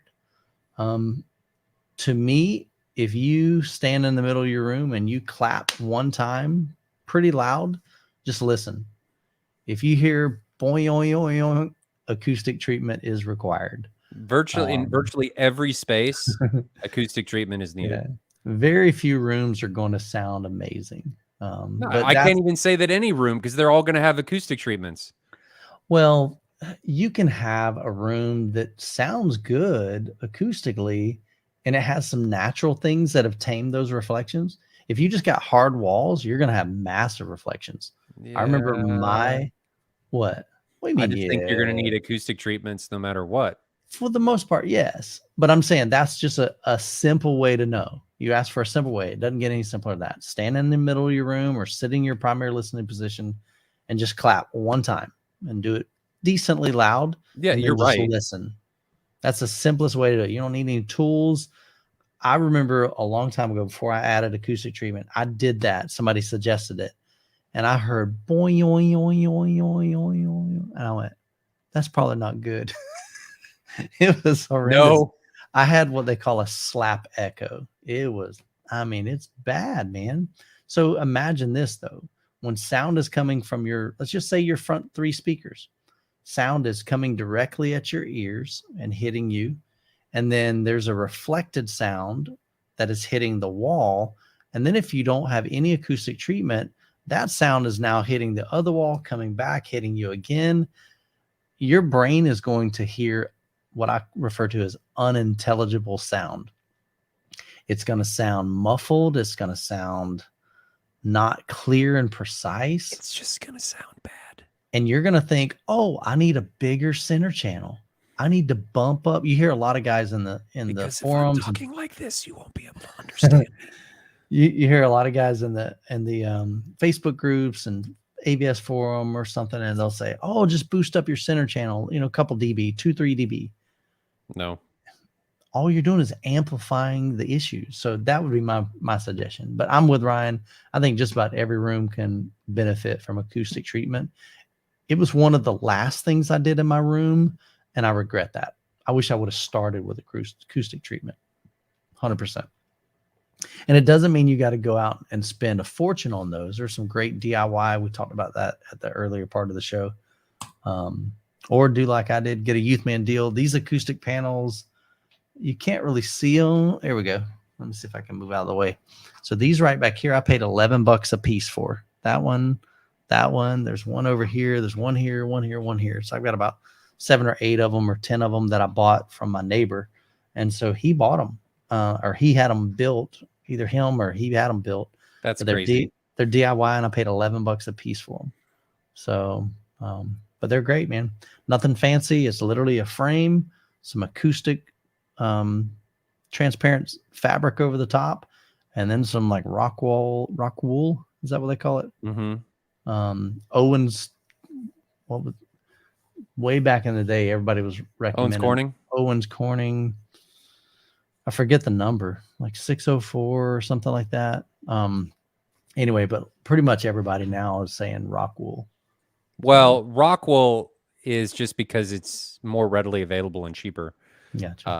For the lower thickness that most people are going to need for on walls. I think ideally, if you're going thicker, Pink Fluffy is going to do a better job. Yeah. Pink Fluffy. That's just a mess to deal with. Flip over here real quick. Bader, appreciate the $2 super chat. SB 2000 Pro versus Klipsch RP12. Oh, that's a hard one. And the reason why I say it's a hard one is because nobody's reviewed the new Klipsch subwoofers. So they're making some big claims. They seem to measure very well, at least on Klipsch's side, but we just don't have any third party. I'm hopeful. Non-Klipsch associated. So SVS has been making great subwoofers for a long time. Klipsch is trying to change that. So, and they're, of course, SVS is one of their main competitors. So that's kind of who they're targeting. Even their new RP 1600 is kind of in competition with the SVS PB 4000. And then Klipsch has been working on for the past year what they call the Beast. And so that one is going to compete with the PB16, but that's still in development. So, but as far as which one, it's hard to say, yeah, go for this one because I haven't, I haven't reviewed the 2000. I did review the 3000. Phenomenal sub. Really, really like that Joker. Had a lot of output, especially for a small form factor. The RP is going to be a ported sub versus the SB, which is a sealed sub. So I just hope the RP doesn't suck. It's my I we really hope it doesn't. We all do. I mean, Frank says 702. Appreciate that, Frank. Talking about that Owens Corning 702 was. There's a bunch of different ones that you can get. Let me link something for everybody. There you go. But yeah, so it's one of those things that I'm hopeful. We just don't know yet. So maybe I'll get one in for review in the near future and we'll check one out or a couple of them. Cool. Ryan just dropped some links over there in the chat. That is actually great information for different materials absorption coefficients. Cool. And you can look at it at different frequencies. Nice. Pink Fluffy is going to typically be the best in comparison for what we're doing. I just really like Rockwool for like that 3-inch to 4-inch panel. Yeah. But if you're going thicker than that, Pink Fluffy. Yeah. Jeff says Klipsch can hit low. So that's one of the things that they were really trying to do with this new series, the Reference Premiere. They wanted to extend that lower. I used to have the RSW15s. I had 4 of them in my theater room. And man, once they hit 20 hertz, I mean, those jokers, it was a cliff. It just dropped off super, super low. Yeah, I mean, leadership push. Yeah, there's no like slow drop off. It's straight. And then Dude, I didn't have any output below 20. It just pretty much dropped. So they're extending. You got output. It just is like when the driver 30 dB. Yeah, leadership push says he's got a. I can't fault them for it because their subs were super cheap. I mean, they are super cheap. Sure. So now, these new ones aren't. I'm just hopeful that the subs they're bringing out are able competitor that does really, really well, because the more contenders we can have in the industry, the better we are all for it. Yeah. Super hopeful with all of this. While we're on this topic, so Brett says his subs only go down to 33 hertz. Brett, my brother, I'm going to plead with you. There's so much more content that you're missing, man. So much below 33 hertz. My recommendation, try to find a sub at least that goes down to 20. If you can get down to 20, 17, 16, somewhere around there, that's amazing. That's great. Anything lower than that is phenomenal. But he says he only paid $200 a sub. I know. And that's what's hard. And it's one of those things. I don't know if that was used or brand new, but man, I'm telling you, when you invest in quality subs, and I'm not saying just a brand new subwoofer, I rocked old school Velodyne, I rocked Klipsch subwoofers. I've had SVS subwoofers, new, the PB16s. Once you start experiencing what those lower frequencies, he's got the Monoprice SW12, and Monoprice makes some solid subwoofers, but man, 33 hertz. Wow. That's rough. Yeah. But again, I mean, he didn't pay that much for them, so it makes sense. I would look even on the used market, try to find something that extends down. I really think that there's so much content down there in that 20 range. You're just missing a lot. So when you've got those explosions, see, he wants some new subs that'll do.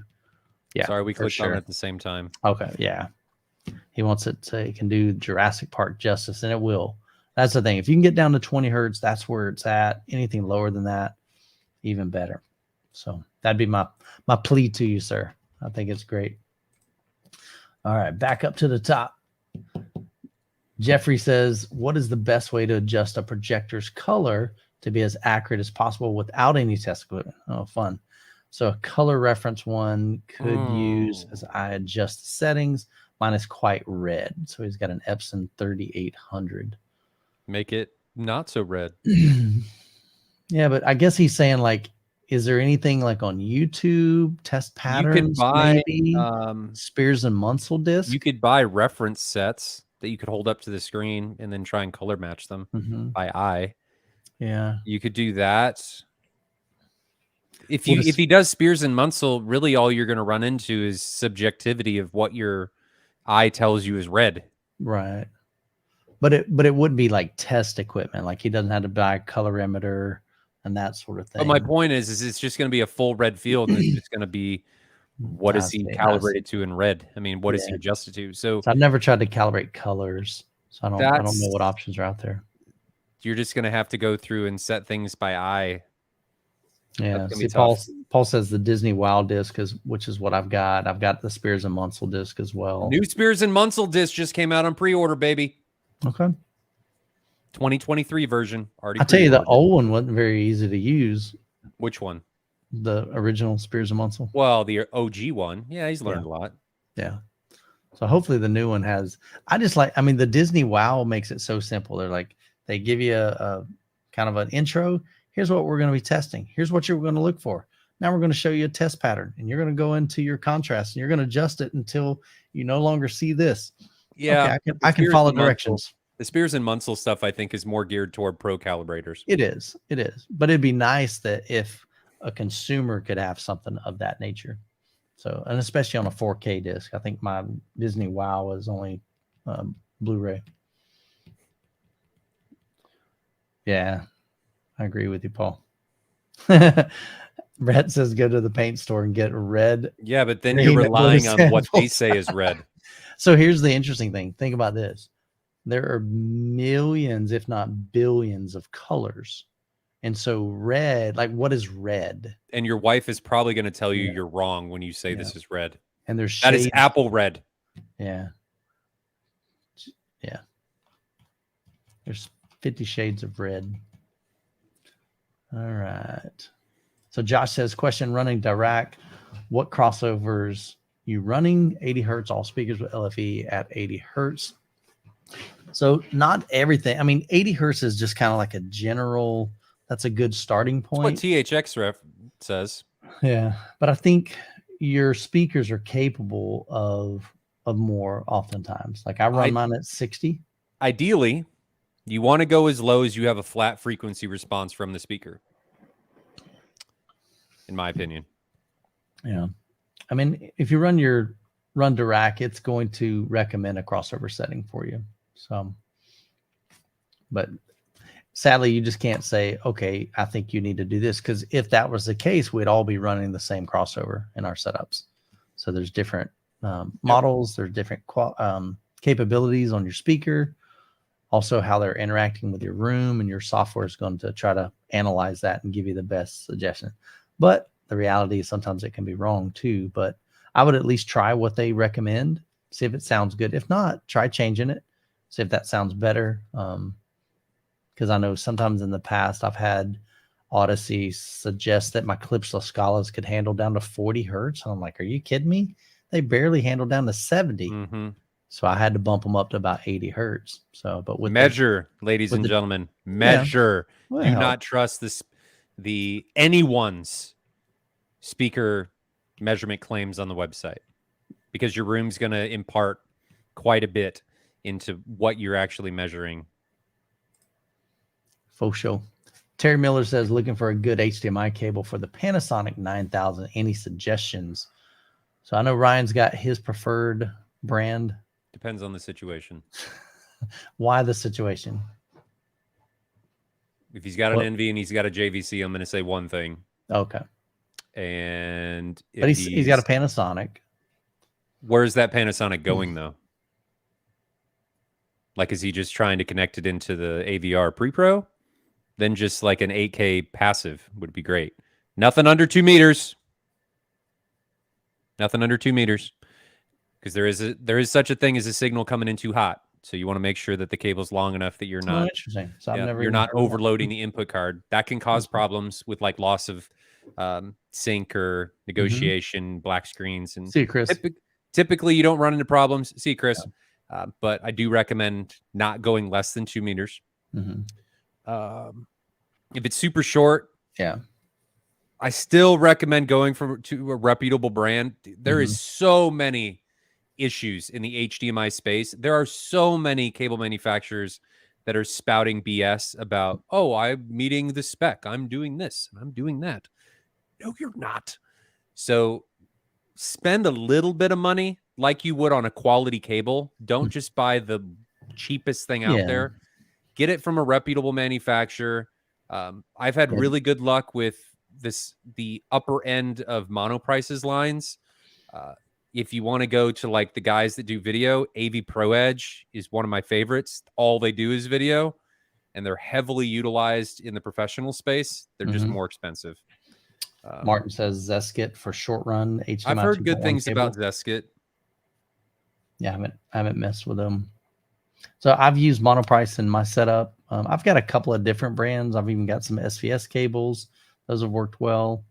I've got a lot of Monoprice and a lot of AV Pro Edge. Yeah.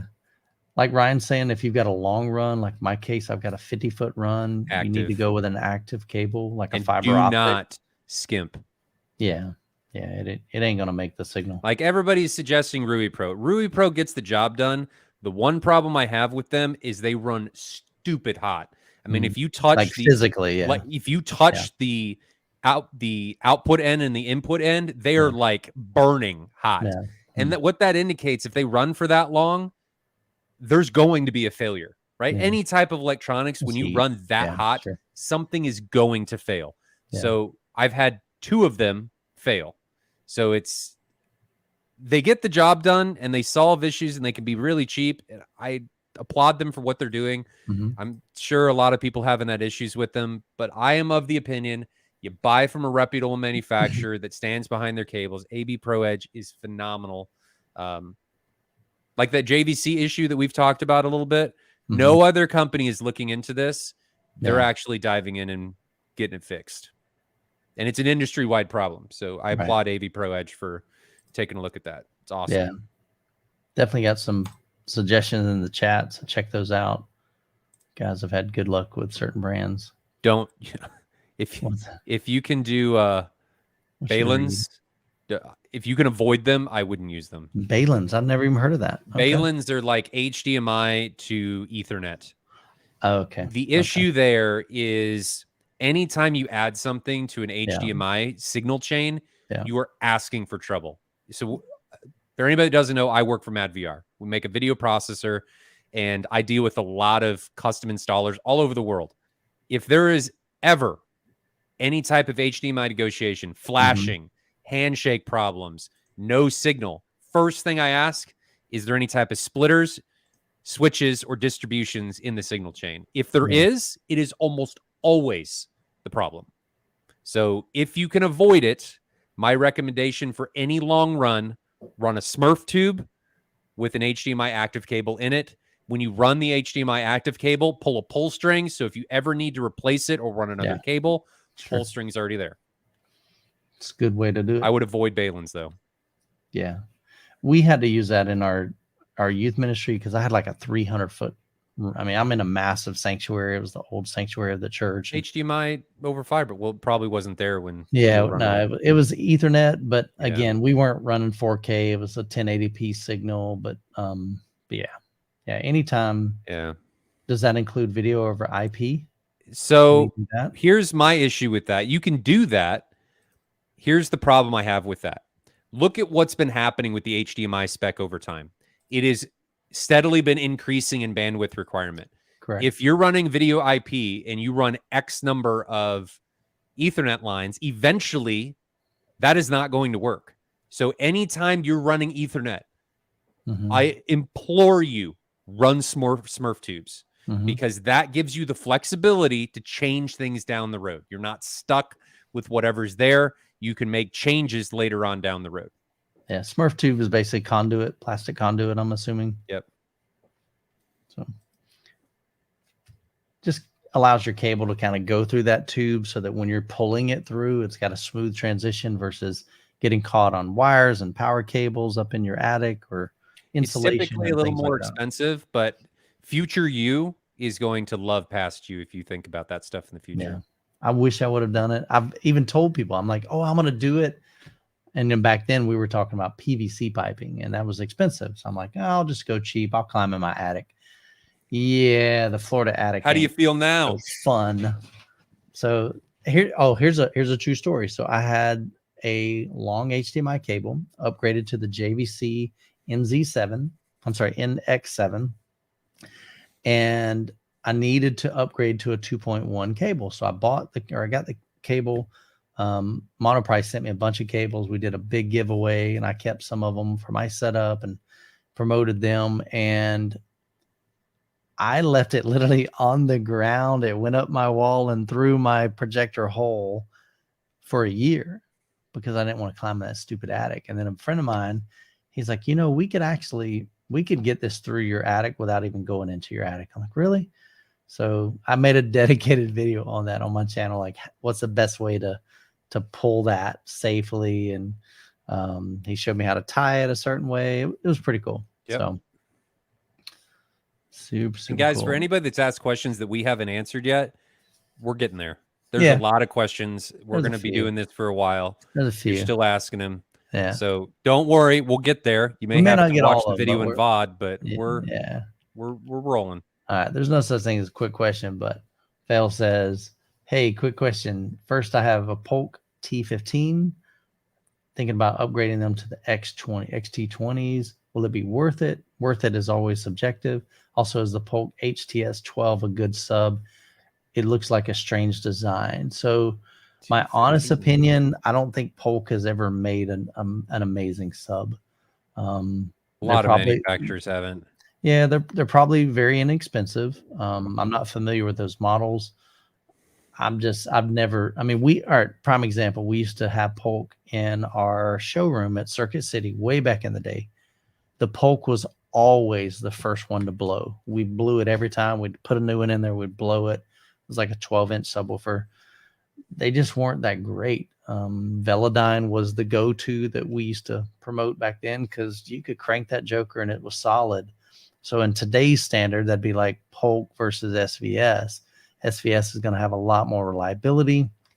But again, I'm not familiar with them, so I can't really comment on that. But what do you feel like you're missing?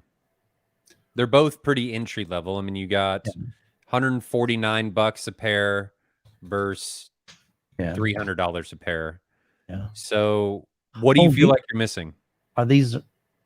Why am I thinking? I'm sorry. I thought this was a subwoofer. It is. It's both.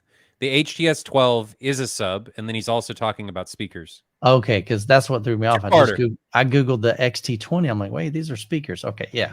So as far as the subwoofer, There's better sub. Well, how much is that sub? How much is the HTS12? Is $550. I'd say go SVS. Yeah, I think you can. Monoprice has got some subs in that. I just think they're going to blow away the Polk in performance.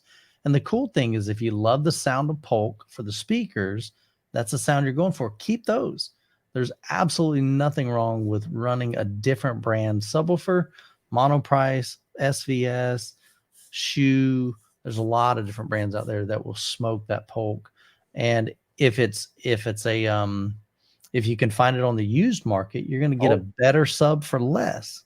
I'm going to look at it's been reviewed on Audioholics. So before they may surprise me, but yeah. So it can get down to 25 hertz at 96 dB. What's the SB1000 do? So while you're looking at that, so kind of going back to my statement earlier, I would recommend at least finding a sub that can get to 20. I mean, 25 isn't that much difference, but still, I think it's not unfair to ask a subwoofer manufacturer to make one down to 20 because there's a lot of SVS content. The SB1000 will do 88 at 20, and the PB will do 16 at 93. Yeah. That's significant. That is a significant difference. Yeah. That would be my recommendation, brother. Let me jump over here. Hi, Finest. Appreciate the $10 super chat. I have a Monolith 5X powering 10 patio speakers, Zone 2 RCA pre-outs from an 8805A, getting the ground hum yikes on all 10 patio speakers. It's not the trigger cable. Check that. Any advice? The hardest part with like ground loop is I would start by almost unhooking everything that is not needed in that system. Like everything. Unhook all your HDMIs, feed it one signal. Do you get a hum? And then as you slowly start introducing something, add your Apple TV 4K, Azure. A lot of times cable Well, before boxes. he does that, is he getting hum on zone 1? Oh, I see what you're saying. Yeah. So I've never even set up zone 2 on mine. So I've never actually used that. Try and put a ground isolator on the monolith. Could he switch it? So should he switch it over to zone 1 first? You could try that and see if it goes away.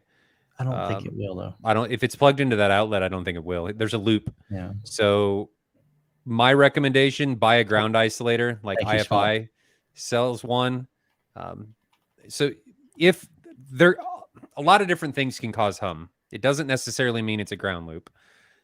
So these can be tricky to troubleshoot. But effectively, a ground loop just means that a ground is able to go all the way around in a circle and come back. All the way around in a circle. You're getting very sleepy, Michael. And come back. Now I'm looking at Brett's comment. If we can isolate that ground and stop it from going around in a circle, there's a great circle.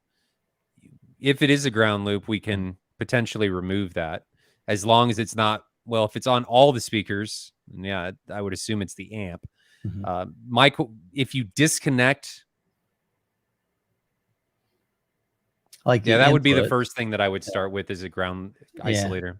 So again, troubleshooting is always tough. And again, the whole purpose of troubleshooting is you got to limit, like you've got to isolate things, make one change at a time to see. So to me, I would unhook everything from the monolith, all the inputs going into it. So you just have the monolith power and you have going out to speakers. If you turn it on and you get a hum there, that tells you right away that's inside that amplifier and inside your power coming into your house. Well, if he's not getting it on zone 1, then I can almost guarantee it's the amplifier. Yeah. So, but that's the thing, man. Curtis is right, man. It's the due process of elimination. It stinks, but the hard part is if you've got everything plugged into it, you don't know what could be causing that. So I always start by unhooking everything, plug in the very bare minimum, and then you try things like Ryan. Okay, go from zone 1 or zone 2 to zone 1. Does that change anything? If it doesn't, then you know that's not the issue. If you unplug all the inputs to the amplifier and it doesn't go away, or if it does go away, then you know, okay, it's further up the chain. If it doesn't go away, it's in the amplifier itself. So, and then you might have to look into some kind of power isolator or something like that. The IFI is $100 on Amazon. If it doesn't work, you can easily return it. Yeah, that's true. Usually my recommendation to try, because it's super simple. Just isolate the ground and see if it stops it from having a problem. Yeah. If it does, done. Curtis Parsons brings up a good point. You could run the ground to the AVR and see if that does. But if the amp's not close enough and you're doing a long run, that can be really difficult to do. So if you can do that, try it. Yeah. Most of them are going to have grounding lugs. Do that. It's a lot cheaper to do that. Get some wire, some copper wire, and run the grounding line. But if you can't do that, ground isolator. Yeah, it's no fun, man. I don't look forward to troubleshooting. It's always a pain. It is. Bobby Digital, thank you so much. Somebody mentioned it earlier. I missed it. Schmuck, we put it up there, and then there was another question that tied into it. So appreciate you reminding me about that. So Bobby Digital, appreciate the $5 super chat. Are you guys aware of panel degrading issue on older? Let me start over. Sometimes it's a struggle. Yeah, Bobby Digital says, are you guys aware of the panel degrading issue on older Sony projectors? How do you get in contact with Sony so that they can address this past issue? You're probably more familiar with the Sony. I've never owned a Sony. I've always had JVC, Panasonic, and Epson in my theater room. As far as getting in touch with them, that would be just reaching out to them, through their Are you having a panel degradation issue? It definitely is a problem. Yeah. I've heard of it. I just don't know. The problem mainly exists from humidity interacting with the panel. If you're in a more humid afflicted room, then it's going to become more of a problem. Yeah. With the panel heating up and cooling down, and then humidity getting on the panel and causing it to degrade. So you could get in contact with Sony. I mean, everybody's aware that the problem exists. I just don't know if you have an issue and if your projector is still under warranty. Mm-hmm. Yeah, just reach out to them. Hopefully they can get you squared away. Hopefully it's under warranty if you've got one. Hope so. Ask Matt says, is there any performance difference between a subwoofer that is downward firing and a subwoofer that is forward firing? I don't think as far as like the type of sound you're going to get, I think you're going to get more boundary gain with it firing directly into the floor. If it's like hardwood. When I say yes, it's going to depend on your room and whichever is going to give you and deliver the best frequency response. You're just going to have to play with the sub, see what works best. Well, I think what he's saying is, should he buy a downward firing sub if it's more beneficial than a front firing sub?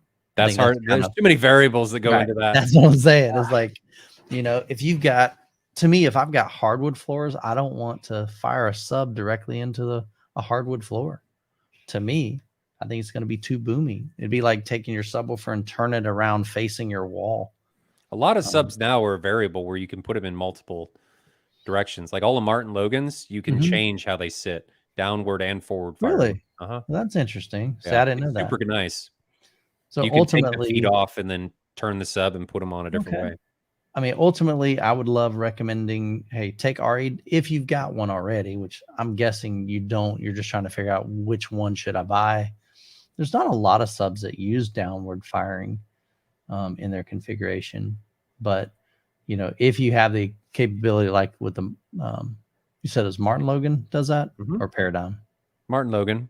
I would assume Paradigm probably does. So with the Martin Logan sub, I would take like not a mini DSP, an REW software with a calibrated microphone and measure both just to see how does that change. I know in my room, we found even rotating my subwoofer sideways and facing a certain direction changes the frequency response. It's not massive, but it definitely wasn't improved. Can be, depending on the room.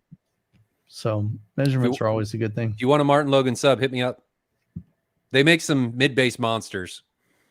Not known for digging super low, but man, can they hit hard in the mid bass if you're interested in that frequency. They actually make decent subs. Magic Leg says, hope you guys are doing well. Do you have any experience with Rhythmic F18, FV18 subwoofers? Deciding BW, what is that? Between, maybe? The sealed and boarded. So I've heard nothing but great things about Rhythmic. I personally haven't heard them. So you've got, I'm guessing the F18 is probably the seal. The FV is going to be your ported. I'm going to call them tomorrow and see if they want to come to MWave because there's so many people that don't have a lot of experience with them. Yeah. I think that would be very beneficial. Yeah, there's no doubt. There's a lot of people that, like I said, and they come up on here so often. Yeah. For sure. But yeah, if you're looking for additional output, your ported typically is going to have more output, especially down to that wherever they've the port tuning. Once they go below that port tuning, they don't do so hot. But sealed is usually going to extend a little bit lower, but you lose some output. So depends on the sub. I mean, he's looking at is the F18. I'm assuming that's an 18-inch driver. F18. Yes, I mean that's an 18-inch, so that's awesome, dude. So yeah. I mean, those are beefy subs, man. I don't think you'd go wrong either way. Depends on how big of a bass junkie you are. If you want super amounts of bass, go ported if you're only doing one. Or if you get multiple ones, you'll be fine with sealed. To me, I wouldn't want a sealed single 18 sealed. I'd rather have a ported, but when I've got 4 18s, I like sealed. So all right, got that one. Cool. Ray Juarez says, got a 5.1.4 Martin Logan Motion setup. Want to upgrade the PB1000 with a Rhythmic. Hey, it's Rhythmic again. Rhythmic, what's up, man? Come to MWave. Everybody's asking. So yeah, would that be much of an upgrade? I mean, the PB1000 is going to be their entry level Rhythmic E15. I'm going to assume the E15 is at 15. I just typed in 16 E15. That is a 15-inch servo. Yeah, sealed cabinet. Then my assumption would be yes, based on only that, No. because Rhythmic is a respectable manufacturer. Sure. That is probably going to crush your PB1000. Yeah. What is that website that Jonathan always goes to? Database. Is it that? And you can plug in the 2 subwoofers. Yep. So If that sub is right, been if it's on there. available. So go to database website. DATA-BASS. And there's a way that you on there you can actually compare 2 subwoofers, and it'll kind of put them, you know, there. It'll show you their frequency responses side by side. You can see. It hasn't been updated in a long time. Yeah, I think he's kind of taken a hiatus or backseat or not really going forward with the website. I mainly get my stuff from Audioholics and James. He does tremendous work. Frank says everyone loves that chest slam John Wick movies, but we all want subs that dig deep. What's the best way to achieve both? Big drivers. Seriously, buy 18s. I like them, man. Yeah. Yeah, it's weird. I went from 10-inch to 15 to dual 15 to quad 15 to dual 15 to quad 18, but I've never gone backwards. Nope. Ever. And I don't have a desire to go backwards. It's like once you get spoiled with those bigger drivers, man, it's hard. So I guess I should not review any 21s or 24s or 50s or 80-inch. Well, they're going to be at MWave, so I think you're in trouble. I might be wanting to put some math. Honestly, man, I shared this in a Facebook post the other day. Yeah, Youthman does have it bad. I have more output than I need, man. My room is already, everything in my room rattles. I gotta tame that. I'm gonna make a dedicated video on that, like how to tame rattles, because I've got to go through. Jeff was so annoyed. He's like, "Oh my gosh, man, your room's falling apart." I'm like, "I know." My cabinet. It's really just you go 1 hertz at a time and find them and then fix them. So here's the interesting thing. I thought that too. I thought, hey, I'll play 50 hertz, crank it up. Let me hear. Jeff said, don't do that because you're playing a sine wave. That's the same. I mean, that's the same pattern over and over and over and over. It's terrible. And so he showed me how to go into REW, and there's certain settings that you can set, and it kind of gives you a frequency range versus a single frequency. And it's kind of like, it's not really a sweep, but what's the difference? Apparently it's horrible on a subwoofer. Like to play a sine wave. Yes. Like to play an 18 hertz sine wave. Yes. Yeah. You don't want to do that. It'll burn up your subwoofers. Well, if you play it stupid loud. Well, you got to play it kind of loud to get the stuff to vibrate in your room. You can't do it at 60 dB. Depends on how many subs you have. 60 dB, still 60 dB. I don't care if you got I understand what you mean. Yeah. So you got to play it pretty loud. So Ike, I'm glad you're looking forward to MWave. We're excited to have you there, man. I saw your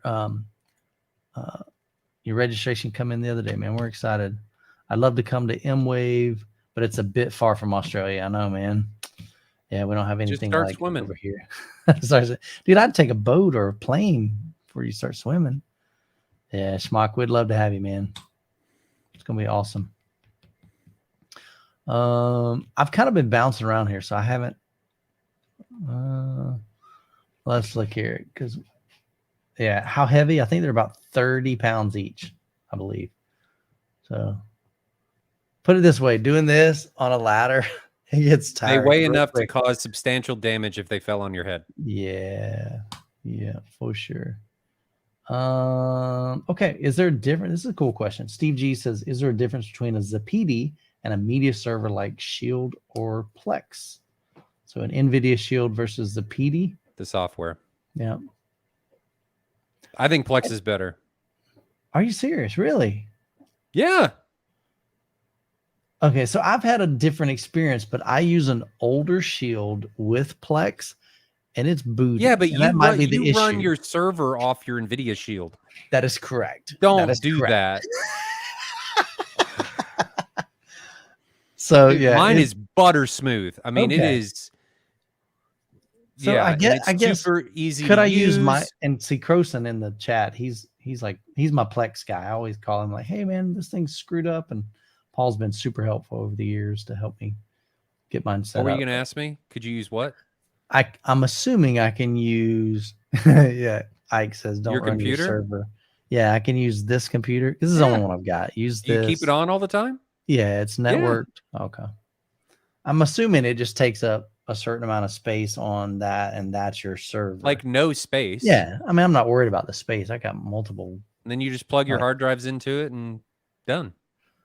So they would plug into here. Yes. And then you would run the Plex on Yep. an app. Okay. So like in my house, I've got a dedicated machine down in my server rack, and then it feeds all of the TVs and streamers in the house. And that's probably my issue, because half the time I'll load something, it won't even load the video, and I'm like, this thing's crap. But it could be I've got the older Shield as well. You know, it's the one that had the built-in, there's a certain amount of storage on it. And so yeah, I set my Plex server up on the Shield itself. So yeah. So Bodie says I've had issues with Plex, and I'm using a Western Digital Cloud NAS.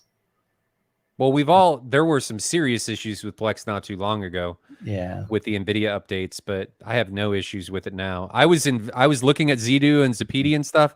Yeah. I'm just not a fan of their OS GUI kind of thing. And their OSD. I don't like it. Plex has been doing this for so long, and it's so refined, and their media scrubbers for metadata and stuff, so much better. Yeah. I had so many things that I had to go back and manually fix on Zedu and Zapedi, and I had every once in a while I'll get one on Plex, but it finds virtually everything. Yeah. One thing I do like, earlier we were talking about the Zapedi. If you're in a country that you can get the Zapedi and the NAS, that's kind of cool. I could get behind that's pretty that. slick, because then you pop in your disc. That you makes grab sense. A cup of coffee or go do something, come back 45 minutes later, your disc is on the hard drive itself. So that makes sense. Yeah. Now, my recommendation on running Plex for servers, I typically recommend people do it on a PC of some sort and not directly on a NAS. Depending on if you're needing to do transcoding and stuff, you can destroy your NAS's CPU or hardware capabilities. It'll just throttle, and depending on what you're trying to do with transcoding and all kinds of other stuff. So I almost always recommend doing it on a PC, especially one with the GPU, because then you can offload the transcoding. Like especially if you're doing it mobile and you need transcoding, to be able to do that. So here's a short version. Everything Ryan just said, if you're scratching your head going, I have no flipping clue what he just said, something like a Zapedi or a Zedu is going to make it super simple for you. Yep. You're going to plug in your media to a hard drive, and it's going to pull the metadata. It's going to load it up. I'll be honest, I really like the Zapedi. I've got the Zapedi reference. It's about $1,500. They make a $900, a $1,500, and a $3,000 one. So it's definitely a lot more expensive. You got me there. Plex is more user involved. Zapedi and Zedu are more, I'm just going to set them up and I'm going to be done. Yeah. And if you want something like the simplest, but the most expensive, you're going to talk about Kaleidoscape. So it really just depends on your use case scenario. He just got the UHD 3000 Zedu. There you go. Tony, good to see you, man. So Tony I gave you a big shout out earlier. Tony was a huge help, helping me install my new 110 HT SLs from JTR. And it was great hanging out with you, man, for 3 days. Had a good time. I'm sorry, Tony. No, whatever, man. We had a good time, dude. We laughed a lot.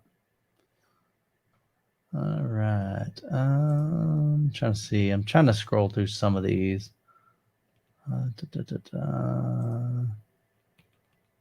Okay, here's a good question. How often do you own, or let me back up. Real Owner Review says, how often do y'all use your home theaters, Leon? Hey. How often do you use yours, Ryan? Every day? Mine's probably once a week. Well, it depends. If I'm gaming with my son, I just do some casual gaming. Then maybe sometimes 2 to 3 times a week. But as far as movies, actually, sometimes I don't even watch a movie once a month because I'm so busy making content. Like Jeff from JTR came in my theater room the last day, and he was just make sure he didn't forget anything. He walks in, he's like, "Oh," and he sees, I got light here, light here, light here, camera here. So it's like that's usually what my setup is in there. So a lot of times I'm in there all day, but it's because I work in the industry and I'm testing things and doing things. Oh yeah, so maybe that's cheating, but I usually watch something. A lot of Formula One now that we're back in season. Tony said I learned about input video latency on my we were doing some testing, and yeah, I'm like, that's why I keep dying first. By the time I see and move, it's like I'm dead. It's fun. I need to move it to my living room. All right, we're close to 2 hours. Let me look. I'm just trying to pick some of these, honestly, because we still have like 30 to go, and there's no way I can be here another 2 hours doing this. Ryan, help me pick out some here. Good questions. Okay. You're like, just go through them. Just hit them. Yeah. Oh, you're killing me, man. All right. Simon says, what would be better in a 23-foot wide, 9-foot ceiling? I have no idea what that question is. Move on. Then why did you start? Simon. Well, I was going to say, Simon, if you're around, even though that was 2 hours ago, please give us more information on that. Yeah. So, Jed, to answer your question, I have not purchased a direct license for Denon and Marantz, excuse me. I haven't seen any reviews or videos. So that's what I'm saying. Like, go through these. If we can't answer them, there's no sense. I can't say because I don't know if you've done anything or not. That's true. We've done that one. Fair. We've done that one. Where to get the rock wool? What's the solution for in-walls for surround speakers if one of the walls is a border concrete basement wall? Backer boxes. Like in-walls with backer boxes. So here, I think he's... All right, so we ran into this with mine. If you've got an exterior wall... Billy, let me know if you have a furring strip or if you have like 2x4s in between there, because that makes a big difference. Yeah, if it's 2x4s, backer boxes for sure, because you don't want the speakers on the one with the concrete wall sounding different than the ones with the drywall wall. But a furring strip, you're probably either way. You're gonna have to have some pretty slim, pretty thin. Like I don't even know if there's a company that makes one thin enough. I think there are furring strips. Oh, dude, I mean, we're talking really thin. He could do on walls. Correct. That might be a solution for you. I think even like Monoprice even makes some inexpensive ones. Who else makes on walls? Pretty affordable. I think most of Martin Logan stuff you can do on wall. Okay. Yeah, so I mean, you can do any bookshelf and stuff on wall. That'd be the biggest thing. I would check the depth you've got in there, because that may limit you big time. I know it did in my theater room, having those furring strips. What's the best move for IR extenders these days? So rack in another room. He's got this equipment, or Vanco, I guess, are types of IR extenders. I don't have any. I've used like a Harmony Elite remote. So it's got some IR repeaters, and it's got a little IR blaster. But that's a great question. If you guys know, Ryan, or even in the chat, let us know, because I've got a couple of components that I actually need to do an IR extender over to. But it's really just a single. I don't know. Vanco is a really trusted brand, so I'd probably say Vanco from those. Okay. Reggie says Xantec, so maybe he's had experience with it. They're pretty simple devices. They're more reliable. A lot of times, if you have a hub, like if you have a Harmony, pick up a used Harmony hub. They have IR blaster repeater plugs that you can plug in. Yeah, that's what I have. Frank says, does the mini DSP add group delay? I'm not running bed layer speakers through the AVR, no room correction. I'm not. You're not running your bed layer speakers through the AVR? Where are they going? Frank, we need some more context here. I don't understand. Okay, we'll come back. But your mini DSP is going to add delay for sure. Dwayne says, I'm thinking about replacing the Marantz SR5014 with another Marantz M40 since I had my Room Pro done. Okay. And can still use the same settings on a new receiver. There's no way to transfer them. You'd have to redo it, but I think you're gaining enough by going to the Marantz 40, Cinema 40, over the 5014 that it would be worth it. If you need one, hit me up. Can get you taken care of.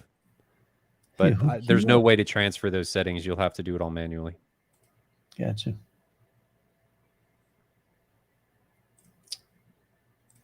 I have one sub in my home theater. Should I add another one? Absolutely. Yes. Then a third, then a fourth. Legitimate. Then transducers in a near field. Adding a second sub, I'm definitely an advocate for that. Yep. So JG says, got a little issue. Just recently, my subwoofer began thumping nonstop, very loud. Okay, that's not good. Had to unplug the sub to get it to stop. It's a servo. Okay. Paradigm, but not driven too hard. Any easy troubleshooting. More than likely, the servo is going bad inside. Call Paradigm. Yeah. I don't think that's going to be something you're just going. It's not anything you're doing. The sub is goofing up. So it's failing, unfortunately. Hopefully it's under warranty. I have an A6015 Marantz. Should I? Yeah. That's up to you, man. That's a hard one because the 6015 is pretty recent. Yeah. Biggest question I guess we always ask is like, what do you feel you're missing now? If there's no new feature that is on the new series, it's not worth it. Mark T says, currently running 5.1 Klipsch reference Premiere 8000F and RP 504C with Emotiva amp. Will I hear a different sound with Yamaha? Yes. Denon or Marantz AVR, mainly for movies. Room correction. You're going to hear a difference between those, sure. But if you put them all side by side, the only one you would theoretically hear a difference in is the Marantz because of its special MDAX or whatever they call them. The distortion chip or whatever it's doing. Good distortion. Some distortion is good distortion. Before people be like, oh my God. They do things. We talked about this last week. Yeah. They'll be close. Yeah. I mean, I don't think if you put them all side by side and you had that turned off, you'd be able to tell the difference if you didn't have room correction on. Yeah, and even with room correction, if they all did an equal job, no. Yeah. And I don't think there's going to be a massive difference between Denon and Marantz. I've owned both. No. They're pretty similar. No. I know they say Marantz has the more musical. Well, that's because of that chip. Yeah. I would do Denon and Marantz over the Yamaha, personally. Yeah. Paul rocks the Yamaha. He loves it. Does he use YPOW? Mm-hmm. Paul, let us know in the chat. Are you using YPOW or are you just doing no? I'm pretty sure he uses it. So Jeffrey says, what is the best way to adjust a projector? We did that one. We did that one. Damn it. Sorry. All right. Ryan says, does anyone think the upgrade to Dirac from any of the Denon receivers this year is it worth the cost to upgrade to Dirac? Yes. So going from Odyssey to Dirac. I've only had one or two experiences with Dirac. And it kind of struggled with my receiver or with my speakers at that time. So I'm curious. I've got one unit. I've got a Pioneer that has Dirac in for review. So I'm curious to see what that new version of Dirac and even remember, not all Dirac implementations are the same. That's true. Because Dirac just kind of gives everybody the tools and says, here you go. Yeah. And then the implementation is up to them. True. So Denon, with how big they are, I'm assuming they have much closer ties with Dirac and how they're doing things. I'm going to assume that their implementation is going to be solid. Yeah. If you're a hardcore enthusiast, I'm going to say yes, especially with live bass control. Gotcha.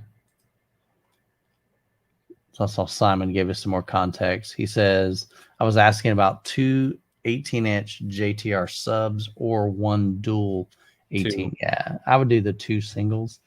You're only, I think Jeff said, I mean, basically you're losing correct me if I'm wrong, Tony, is there 3 or 6 dB difference between the single and dual? I would think it would be 6 because you got... It's the driver and then the amp. Well, but the amplifier is the same. Yeah, but it's double the wattage. Oh, okay. You're doubling the power. Okay. So, yes, I mean, you're going to... You get 3 dB from every doubling of power, and you're adding the driver.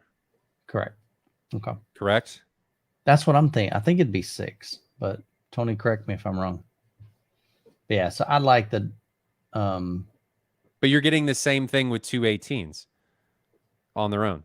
Oh, so Tony's actually recommending dual. Oh yeah, 2, like a pair of single 18s over a single dual. Yep. Yeah.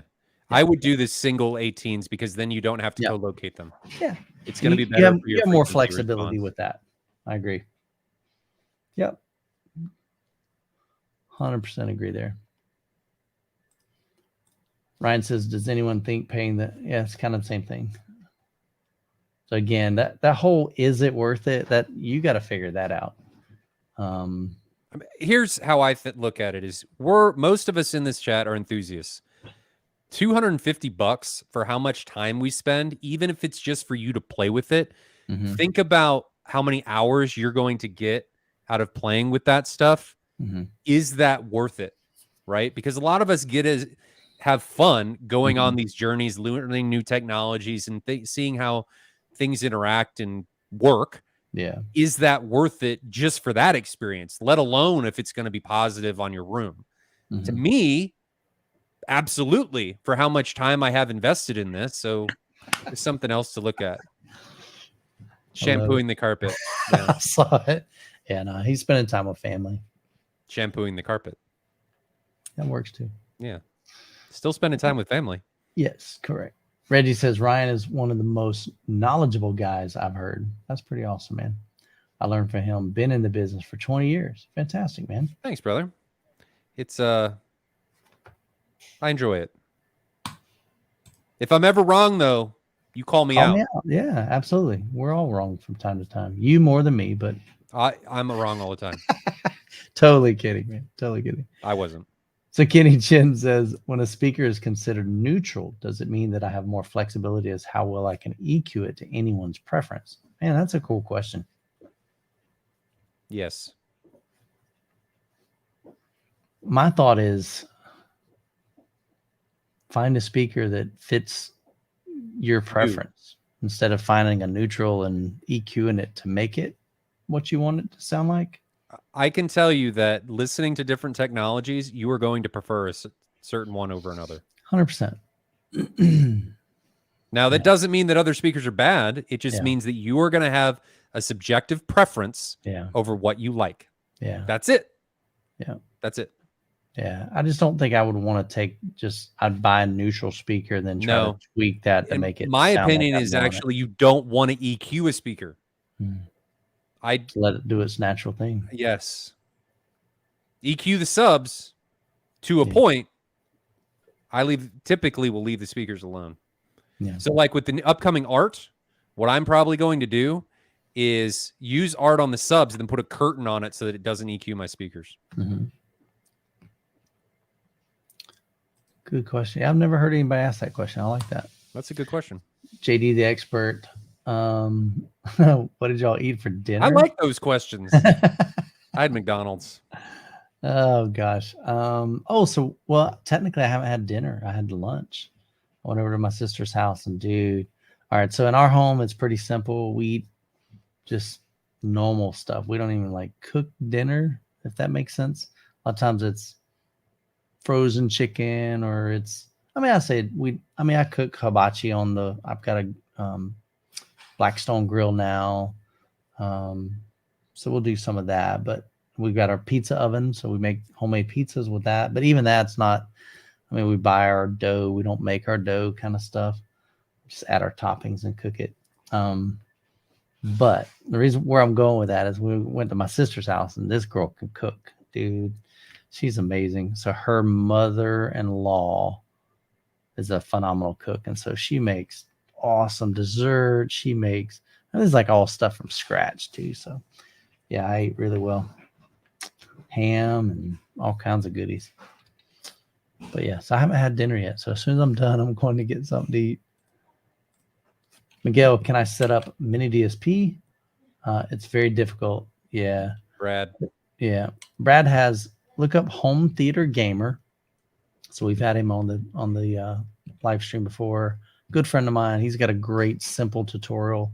It's like a 5-part series on mini DSP. So just go to Home Theater Gamer, check out his mini DSP series.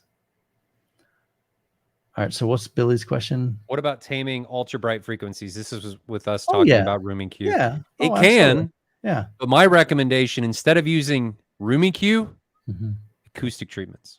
Yeah, you probably have an acoustic problem. And that's what I suggest you do instead of solving it with EQ.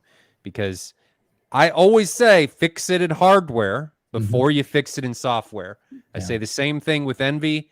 You need to fix things at a hardware level or at a physical level before you start throwing software and stuff at it. Because you can cause other problems by adding filters and trying to fix things with EQ. Yeah. Sure thing. Eric says, starting a theater build. Congratulations, man. When would a riser need to be on a floating floor decoupled versus not? Pros and cons of each will also be acting as a bass trap. If you want to stop vibrations and stuff, decouple it if you think you might have them. I don't necessarily know that your riser... It could. Oh, because it's... See, all right, so partially it depends on where, like, what is your home built? Is your theater room on a second floor? If that's the case, you got a lot of wood subfloor there. In my theater room, it's concrete. So it wouldn't matter if I put that on it's kind of decoupled anyway. It's not sending any resonance through my concrete at all.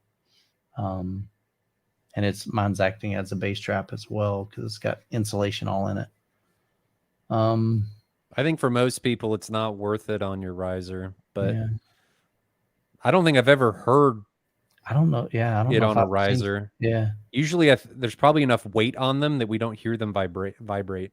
Yeah. I mean, what I did with mine is I glued it and I screwed it. Good old glue and screw. Yeah. I mean, I didn't want after the shampooing. That was messed up, man. That's funny. Bryant has a good question. That's awesome. Bryant says, I'll try reset. Okay. It had worked on my Kef Cube subs, just not on these. Interesting. I wonder if he's got them set on auto. That's why I told him to turn them on. The volume that's coming out of the AVR isn't enough to trip it to turn it on from the auto. Yeah, that's why I mentioned. Go ahead and switch that to on and see. Hopefully it's a simple fix for you. Brett says, can only run 5.1.2 or 7.1. Maybe in a few years, I'll get a 9-channel AVR and get an LCR amp to get me to the 7.1.4, his end game. And I think, number one, that's the important part right there. You've already got something as, here's where I want to go. A lot of people don't think that through. They just kind of look at what I'm doing now, and they don't think ahead. So number one, I'm glad you're looking ahead and going, okay, ultimately, I want to work towards a 7.1.4. All right, so I'm trying to figure out, like, the question is this regards to the amplifier or the speakers? Can only I think this is when we were maybe talking about AVRs. Okay. I think. Brett, I honestly don't remember. Yeah. If you're still here, I think you're here. Tell us what you're talking about specifically, and we'll come back to you. Yeah, throw that in there again, because I'm drawing a blank too. Because I don't know if he's talking about, should I go this route with the AVR or this route with the speakers? Josh, thoughts on AVR coolers like the AC Infinity? Yes. I think they were great. Anytime you can keep a electronic cool, that's always a good thing. It's going to add to the longevity of it. Heat is pretty detrimental to electronics. Plus, it makes you sweat. For sure. That's what deodorant's for. Yeah, PH said, sweat. And I still smell. Doesn't stop. My wife will just look at me and go, you smell. Oh, thanks, funny. love. I'll go shower now. PHM says, are Klipsch in walls better than Kef in walls? My guess is Kef is probably gonna take care of the Klipsch. Yes. There's not a lot of in walls that I've heard that I've been like, oh, those are amazing. I don't like in walls as much, but I realize sometimes you have to go with in walls, or that's just, you know, the compromise. RTJ. If you can get one with a backer box, I think that all day long I Yes. would recommend that. That's what I would suggest. Than RTJ. trying to use your wall to be the box for Kef. High-end Martin Logan. Yeah, those are expensive. Those maybe high-end Focal. Those are like 20 grand. I didn't say the state. If he's looking at Klipsch and Kef, I don't think he's looking at $20,000. No, but out of those two, I would certainly say Kef for sure. Yeah, I would, and I like Klipsch, but I would go. I Kef. think Kef's going to take him. Yeah, walk the dog on him, baby. Bodie, Billy says, "Here's a dumb, unimportant question." No dumb, unimportant questions here, unless it is that, and then we'll tell you. The accent lighting on Michael the tells me Marantz that all the time. AV10 can be changed to blue. Can you do the same on the Cinema 40? I don't know. Yeah, I've heard. I would assume guys, so. Yeah, I've heard you can actually change that color. So honestly, I don't know. If anybody has a Cinema 40, or you know whether or not you can change that color in the settings, I think Jonathan even did a video on the AV10 on his channel on how to change it.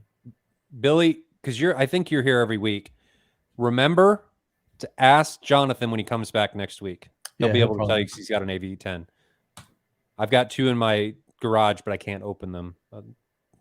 But he can sell them if you guys need one. Yeah, and then you can open it and you could look for yourself. That's right, man. So I'll throw this up there. So if you need one, Ryan will hook you up. If you guys need anything, let me know. And even if you don't buy from me, doesn't matter. Just want you to have a good experience. Yeah. All right. Got a few more. Curtis says, how is the 6050 UB out of the box? Is that calibration wise? Okay. How's this 6050 out of the box? Is that pretty good, or do you have to calibrate to get the best picture? I mean, it's going to be good, but you're going to want to calibrate it to get the best picture, as you said. Yeah. It's going to lean blue. Most Epsons do. Yeah. Cool. You got a good deal on a 2800? Oh, open box for 2800. Yeah, the 6050, man. I had the 6040. I thought it looked great. I mean, I did some basic calibration with WoW, the Disney WoW disc, and I thought it looked awesome. The 6050 is going to be one of the best price for performance projectors you can get. A lot of bang for your buck there. So I'm happy for you, man. Spock says, do you think all walls...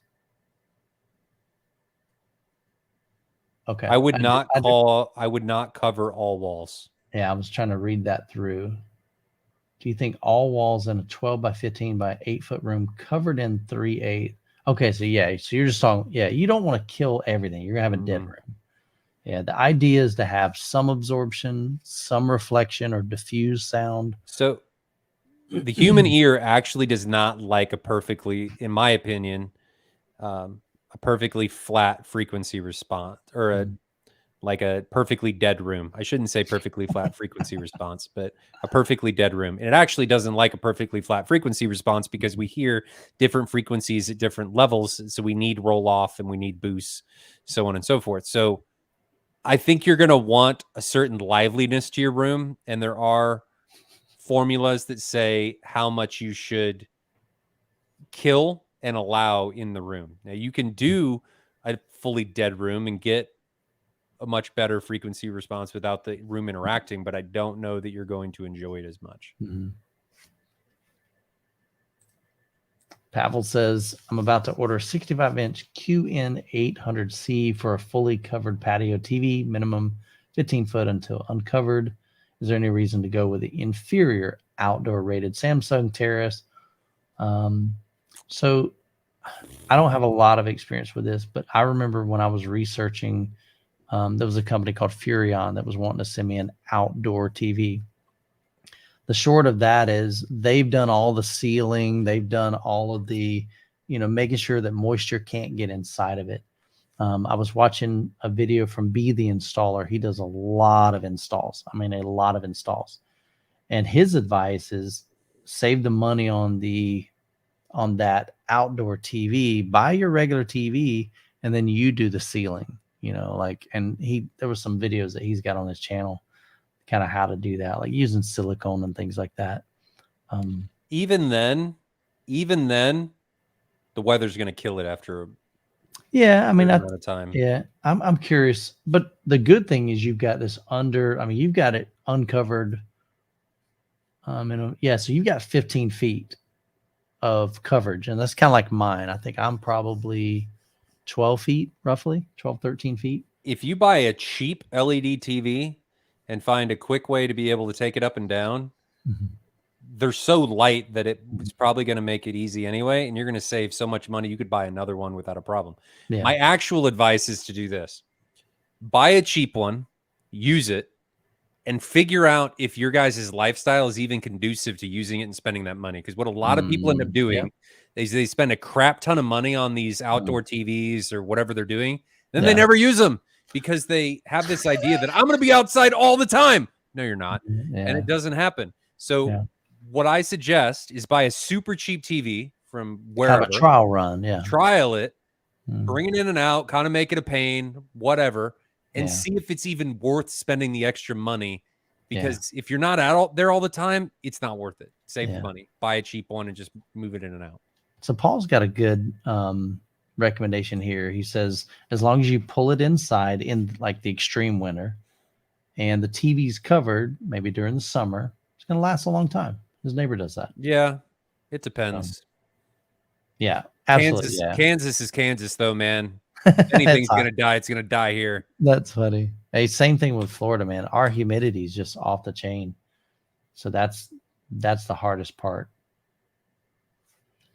No, look at Bodie, man. He's like, I'm on the edge, man. He's on the edge, Ryan. Talk him down off the cliff or push him. What do you want? Billy, it really depends on what you need. That's hilarious. It depends on if the Cinema 40 is going to be able to do something that you really want. If it does, buy it. I mean, if you want to chat about it, hit me up. We'll see if we can. I'll tell you straight up if it's something that I think you should do or if it's something it's not worth doing. I promise I don't bite. Yeah, we're trying leadership. Working hard, hardly working. Hey, when you do what you love, man, you won't work a day in your life. Nope. I never feel like I'm working. That's what they say. Unless I'm working with Michael. Yeah, they were working. If I'm working with Tony and Jeff installing some ceilings, or some speakers, I am working. That was some stuff there. All right. A couple more here. Pavel says, okay, that was that one. We're good. Chris Contreras, sorry about that. I'm looking to use wood pallets for my riser. Would you recommend? I just use pink fluffy. They're going to squeak a lot. Because they're not, I mean, most of the time risers aren't real like sturdy. I mean, not risers, but the wood pallets. I actually have a friend of mine that did that. It's pallets, yeah. It's pellets. Pallets is with an A. What the heck is a wood pellet? I don't know if he's filling it. I don't know. It's not spelled like pallets. All right, Chris, give us a correction. Let us know. Are you talking about wood pellets? Like I thought he was filling a riser with pellets. Wood pellet? Okay, I see. Okay, all right. So I had a totally different. All right, so my friend put his couch, his second row, on pallets. I would not do that. Yeah, that's what I'm saying. All right, so he says for sound dampening. Okay, so I was incorrect. So he does say wood pellet. I wasn't familiar with wood pellets. Most of the time people fill them with like insulation. Like that's what I did with mine. I just don't know. I mean, wood pellets is going to be pretty dense, so it's. I don't know that. Ike's like wood pellets for grilling. Yeah, maybe he wants to turn his riser into a smoker. Yeah. I don't know. Use pink fluffy fiberglass insulation, stuff it, and be done. I'm with Ryan. I mean, that's just the go-to. That's what we all do. I think it's going to be a better acoustic absorber anyway. Yeah, I've never heard anybody using wood pellets. Yeah, that's why I thought he meant pallets. Thomas says, I've questioned if he meant pallets. What? SRW Yeah, 1000 but then he meant I thought pallets. he just said. I don't know what's happening.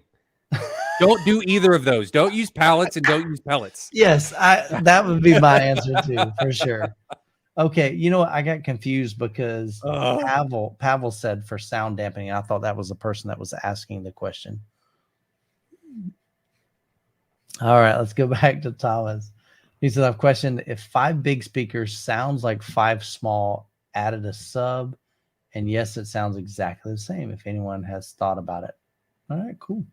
If it's properly integrated, it's very difficult to tell the difference. I think you can get some great sound from some quality bookshelf speakers. Yep. Snoot says, Ryan, what are some of your favorite smaller sub or subs that you may have been impressed with for their size? Something different than the 1518 and subs for dedicated rooms. Why'd you ask Ryan? What about me? I don't know. What do you think, Ryan Michael? said, I can tell you right now, one that really impressed me was a PB3000. It's a 12-inch sub, had a lot of output, and I even heard the SB3000 was crazy impressive for music. Movies, I wasn't really my bag, but for music, man, that thing is like 12 inches by 12-inch cube or 13 by 13, something like that. The micro? No, this was a SB3000, not the micro. That's an 8-inch sub. This was I think 12-inch sub, and that thing would slam for bass. I had my son come in. I'm like, dude, I was playing like some rock, or not rock, but some rap or hip hop or something. Dude, it was awesome. So, but yeah, that's still an $1,100 sub. He didn't say a price. He just said smaller. All right. Fair enough. Yeah. Favorite smaller subs. He didn't say budget subs. He's just saying he probably doesn't have room for a 15 or an 18-inch sub, or doesn't want to go with something smaller that big. Subs. I like the Martin Logans, and I like the SVSs and the Rhythmics. Yeah, I mean Rhythmic, Shoe. I think those are good. They all make great 12-inch subs. Okay, so yeah, so he said he meant in physical size, not price limited. He's got unlimited budget, bro. Come on. Unlimited budget? He did say that. I added that. He just saying it's not as much horns in the ceiling. Infinite baffle. Oh gosh. Yeah, those are something else. I mean, I saw a comment back here. Hang on. Let me scroll all the way to the bottom. What was it? Yeah.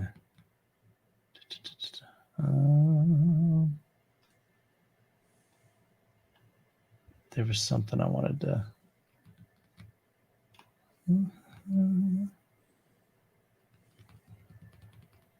Appreciate it, man. H3R.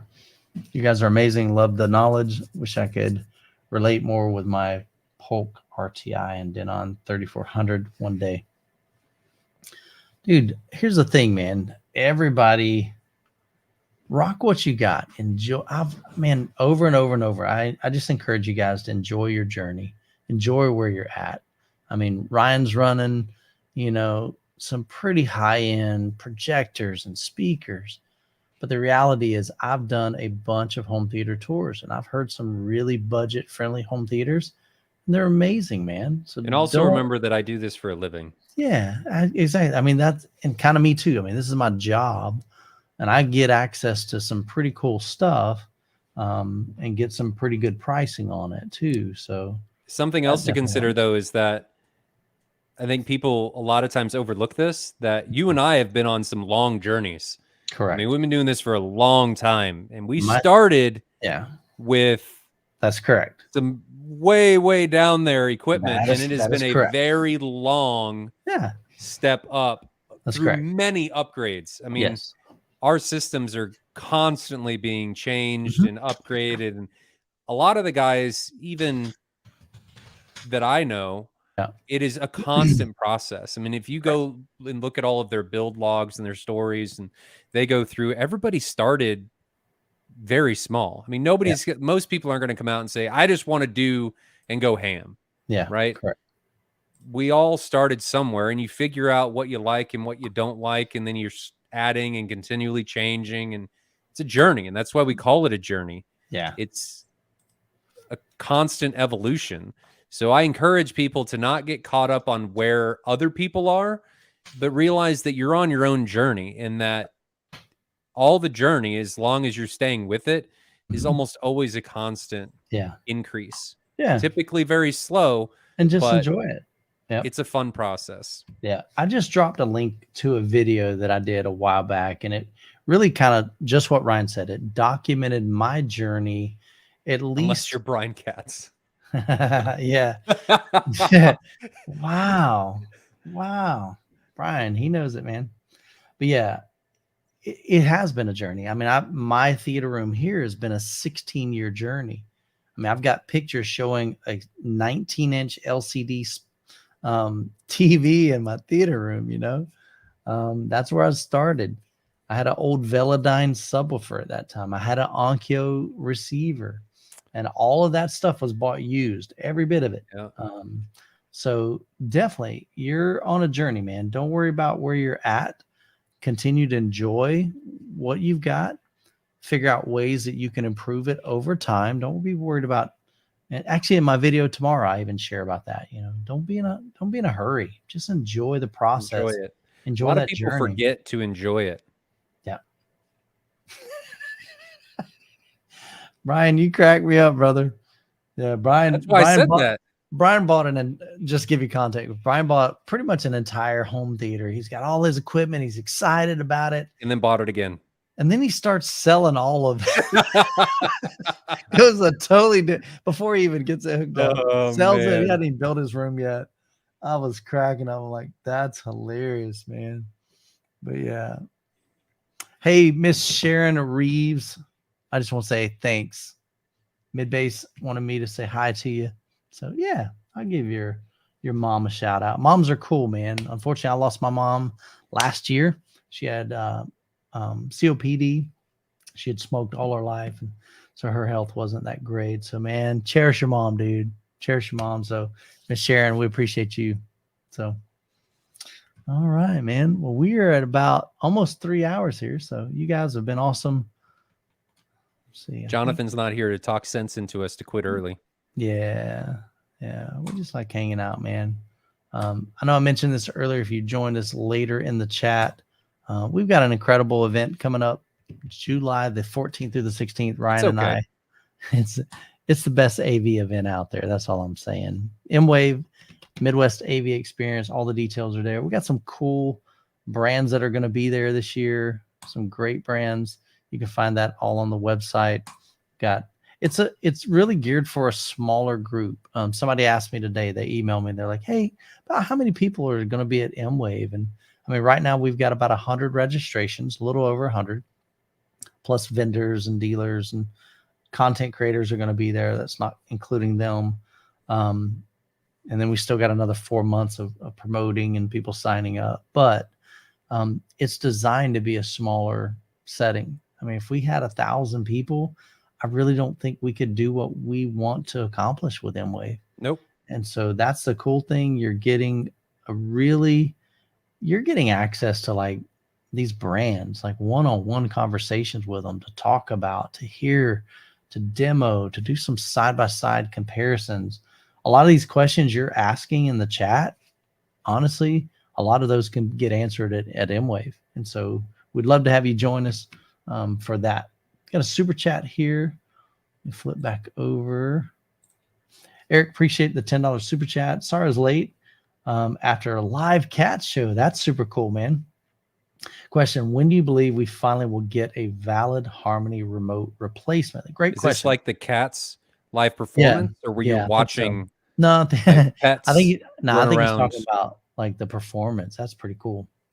So Eric, that's a great question. I have reviewed the Sofa Baton. I think it was the X1. Wasn't that great. Definitely even on a a feature level, it's not the same as a Harmony. It's a budget friendly remote, and it was buggy. Then I was sent the Super Joy. I'm sorry, Best Joy Super Remote. Hate the name, but that's okay. Much better remote as far as functionality. Really liked it. Their app has a lot of work to do. A lot of work to do. It's definitely not user friendly. The one that I'm when Harmony gets a reboot, yeah, be holding your breath on that one, brother. I don't think it's gonna happen. Yeah. So here's one that, and I'm gonna pull it up here. I've got a video on my channel if you want to check that out. I did a live stream with them, but sometime in the summer of this year, there's a company called YIO Boat 2. Let me just see here. I'm gonna share my screen. I think this has the most potential right now.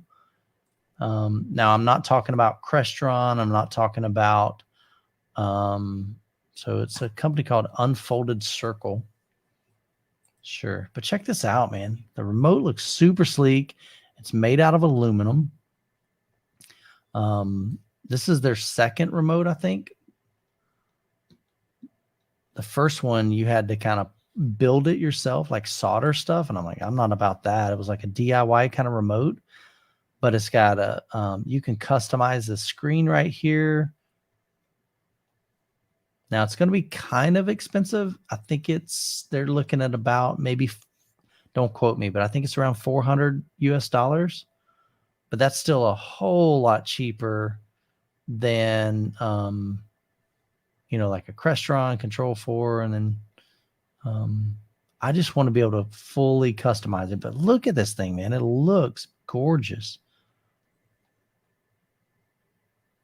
So that's the ability to program it, drag and drop. Will be super nice. I think this has got a lot of potential. I really, really do. But I haven't gotten one yet, so I don't know. But just in the demos that they've done, I've had them on a live stream with me. It looks really, really cool. But I think right now, yeah, let's see. What does it say when you reserve? Okay, wow. So it's actually more than I thought. So $459. So it includes a smart charging dock, IR extender cable, USB-C. So, but like I said, I think it has the greatest potential right now. I haven't seen another manufacturer that offers something like of this caliber that is user programmable. That's the key thing to me. I want to be able to add stuff, delete stuff. Ryan, what do you use for control? RTI, which is an IP control system. I think it's the most flexible. You've got the most granularity, but it's also going to be the most expensive. Mm-hmm. And typically they require your dealer to make the changes. And some people that works great. As a content creator, heck to the no, man. I am changing out gear all the time, and I need that flexibility. Yep. If anybody's looking for something like that to be helped with, reach out to me. It's an awesome solution. Yeah. But there's an investment that goes with it. For sure. Yeah. It just that whole Crestron Control 4 Savant, that just never worked for me because and it doesn't work for a lot of people. Yeah. But then you got the guy that's got $1 million home theater. He's like, I don't care how it works. I just want it to work. And that's what they excel at. It's like you tell it to do something and it does it. My Harmony sucks in that area. There's a lot of times the Harmony doesn't know what components are on or off, and I've told it to do something. It shuts stuff down. I'm like, what the heck? So it's definitely got some flaws in it. So Ryan, send me your excess RTI business. I love it, man. Yeah. Now that's true. So Chris has got a point here. So yes, there are some app control kind of stuff. And I forget what the names are, but a lot of times you need a I want interface in order to make it work. Nick actually makes a pretty good one, but you need to server and like Plex and stuff. You got to have the IT know-how to be able to do it. Yeah. Which a lot of people do have, but if you want something that you don't, there's other options. Man, Jason, appreciate the encouragement there, brother. We enjoy hanging out with you guys. Well, I think we've hit all the questions tonight. So I hope so. yeah, man, there was a bunch. I was ready to bail on y'all an hour ago. I want you to know that. I made him like, commit. you know what? This is gonna be a long show. And Ryan's like, you heard me call him out. He did. And I'm glad. I always like hanging out with you guys. So, well, let's go ahead and wrap it up here, man. Hope you guys have an incredible week. If you are planning on coming to MWave, man, we can't wait to hang out with you. It's going to be 3 days of just really, really lots of fun. We've got some great vendors that are going to be there this year. Some really cool, even full Dolby Atmos. JTR is going to be there with a full 7.4.6 Dolby Atmos setup. Tony's going to be working 2.5 weeks setting that up. Right, Tony? Yep. He's in the chat. Perlissen's going to be there with Storm and Seymour. If you guys, Perlissen's going to be something that I don't think a lot of people have had experience with. They're relative newcomers to the scene, and Storm with their art. Martin Logan will be back. Oh, yeah. Stereo Integrity will be back. I mean, JVC will be there in talks with Sony. Epson, pretty sure they're going to be there. Bunch of TVs. SVS is going to be there. I mean, this is going to be much, much larger than last year's. So if you have any wants or desires to see a bunch of stuff, it's worth it. I promise you it's worth it. And this is an annual. I know some guys were asking, is this going to be an annual event? Absolutely. We determined if they don't come, we're going to cancel it. We've even moved to a bigger venue. I mean, this is actual convention center. So we're really excited about that. I think it'll be much, much more conducive to what we're doing, especially trying to give you guys some, actual experience rooms, some demo rooms, Dolby Atmos setups. Ryan's working to put together a tactile transducer experience room. So you can kind of see what's the difference between like a butt kicker, maybe a Boss platform, and a near field subwoofer. So I think that'll be super, super cool. So question is, Klipsch and Polk going to be there? So Klipsch is in talks with their marketing department. Really the biggest thing, they're just trying to see if they have their budget for it. So come on, Klipsch. Need to reach back. Bring those subs. That's what I told them. I said, man, I would love for them to bring the new reference Premiere. It's worth it. It is worth it. I know. I would love to see them bring the new Premiere series and the new subs. I think it'd be a great, NFM might have Klipsch and Polk. Well, I did talk to them about that, Paul, because initially that's what they had kind of mentioned, but they said they just want to they're slowly kind of coming into this event. And I can't blame them. Yeah, they're just kind of testing the waters. So they're just focusing. So if you go to the website and if we go to SVS, so they're partnering with SVS. And so they've bought a room and this is what they're going to be setting up. So they're in partnership with SVS. So they've kind of split the room cost there. So, but they actually sell SVS speakers and they sell Klipsch, but I had asked them about that. So, but I've also been in talks with Klipsch directly. So I'd love to see them there. I'd love to see all these brands. I'd love to see Kef here. I'd love to see, I even reached out to Ascendo, was going to touch base with them. No mono price. I've reached out to Hobie. Dude, you reach out to Hobie. Say, Hobie, we need you there, man. So I'd love for Hobie to be there with mono price. So again, I mean, a lot of these companies, they've been doing the same thing. They go to Cedia, they go to this, they go to that. And so they've got their marketing dollars spent. So it's a big cost for a company to pack up all their gear, ship it, bring personnel, put them in hotels, cost of the room. I mean, it's definitely an expense, but I think it's one that would really, really be worth it.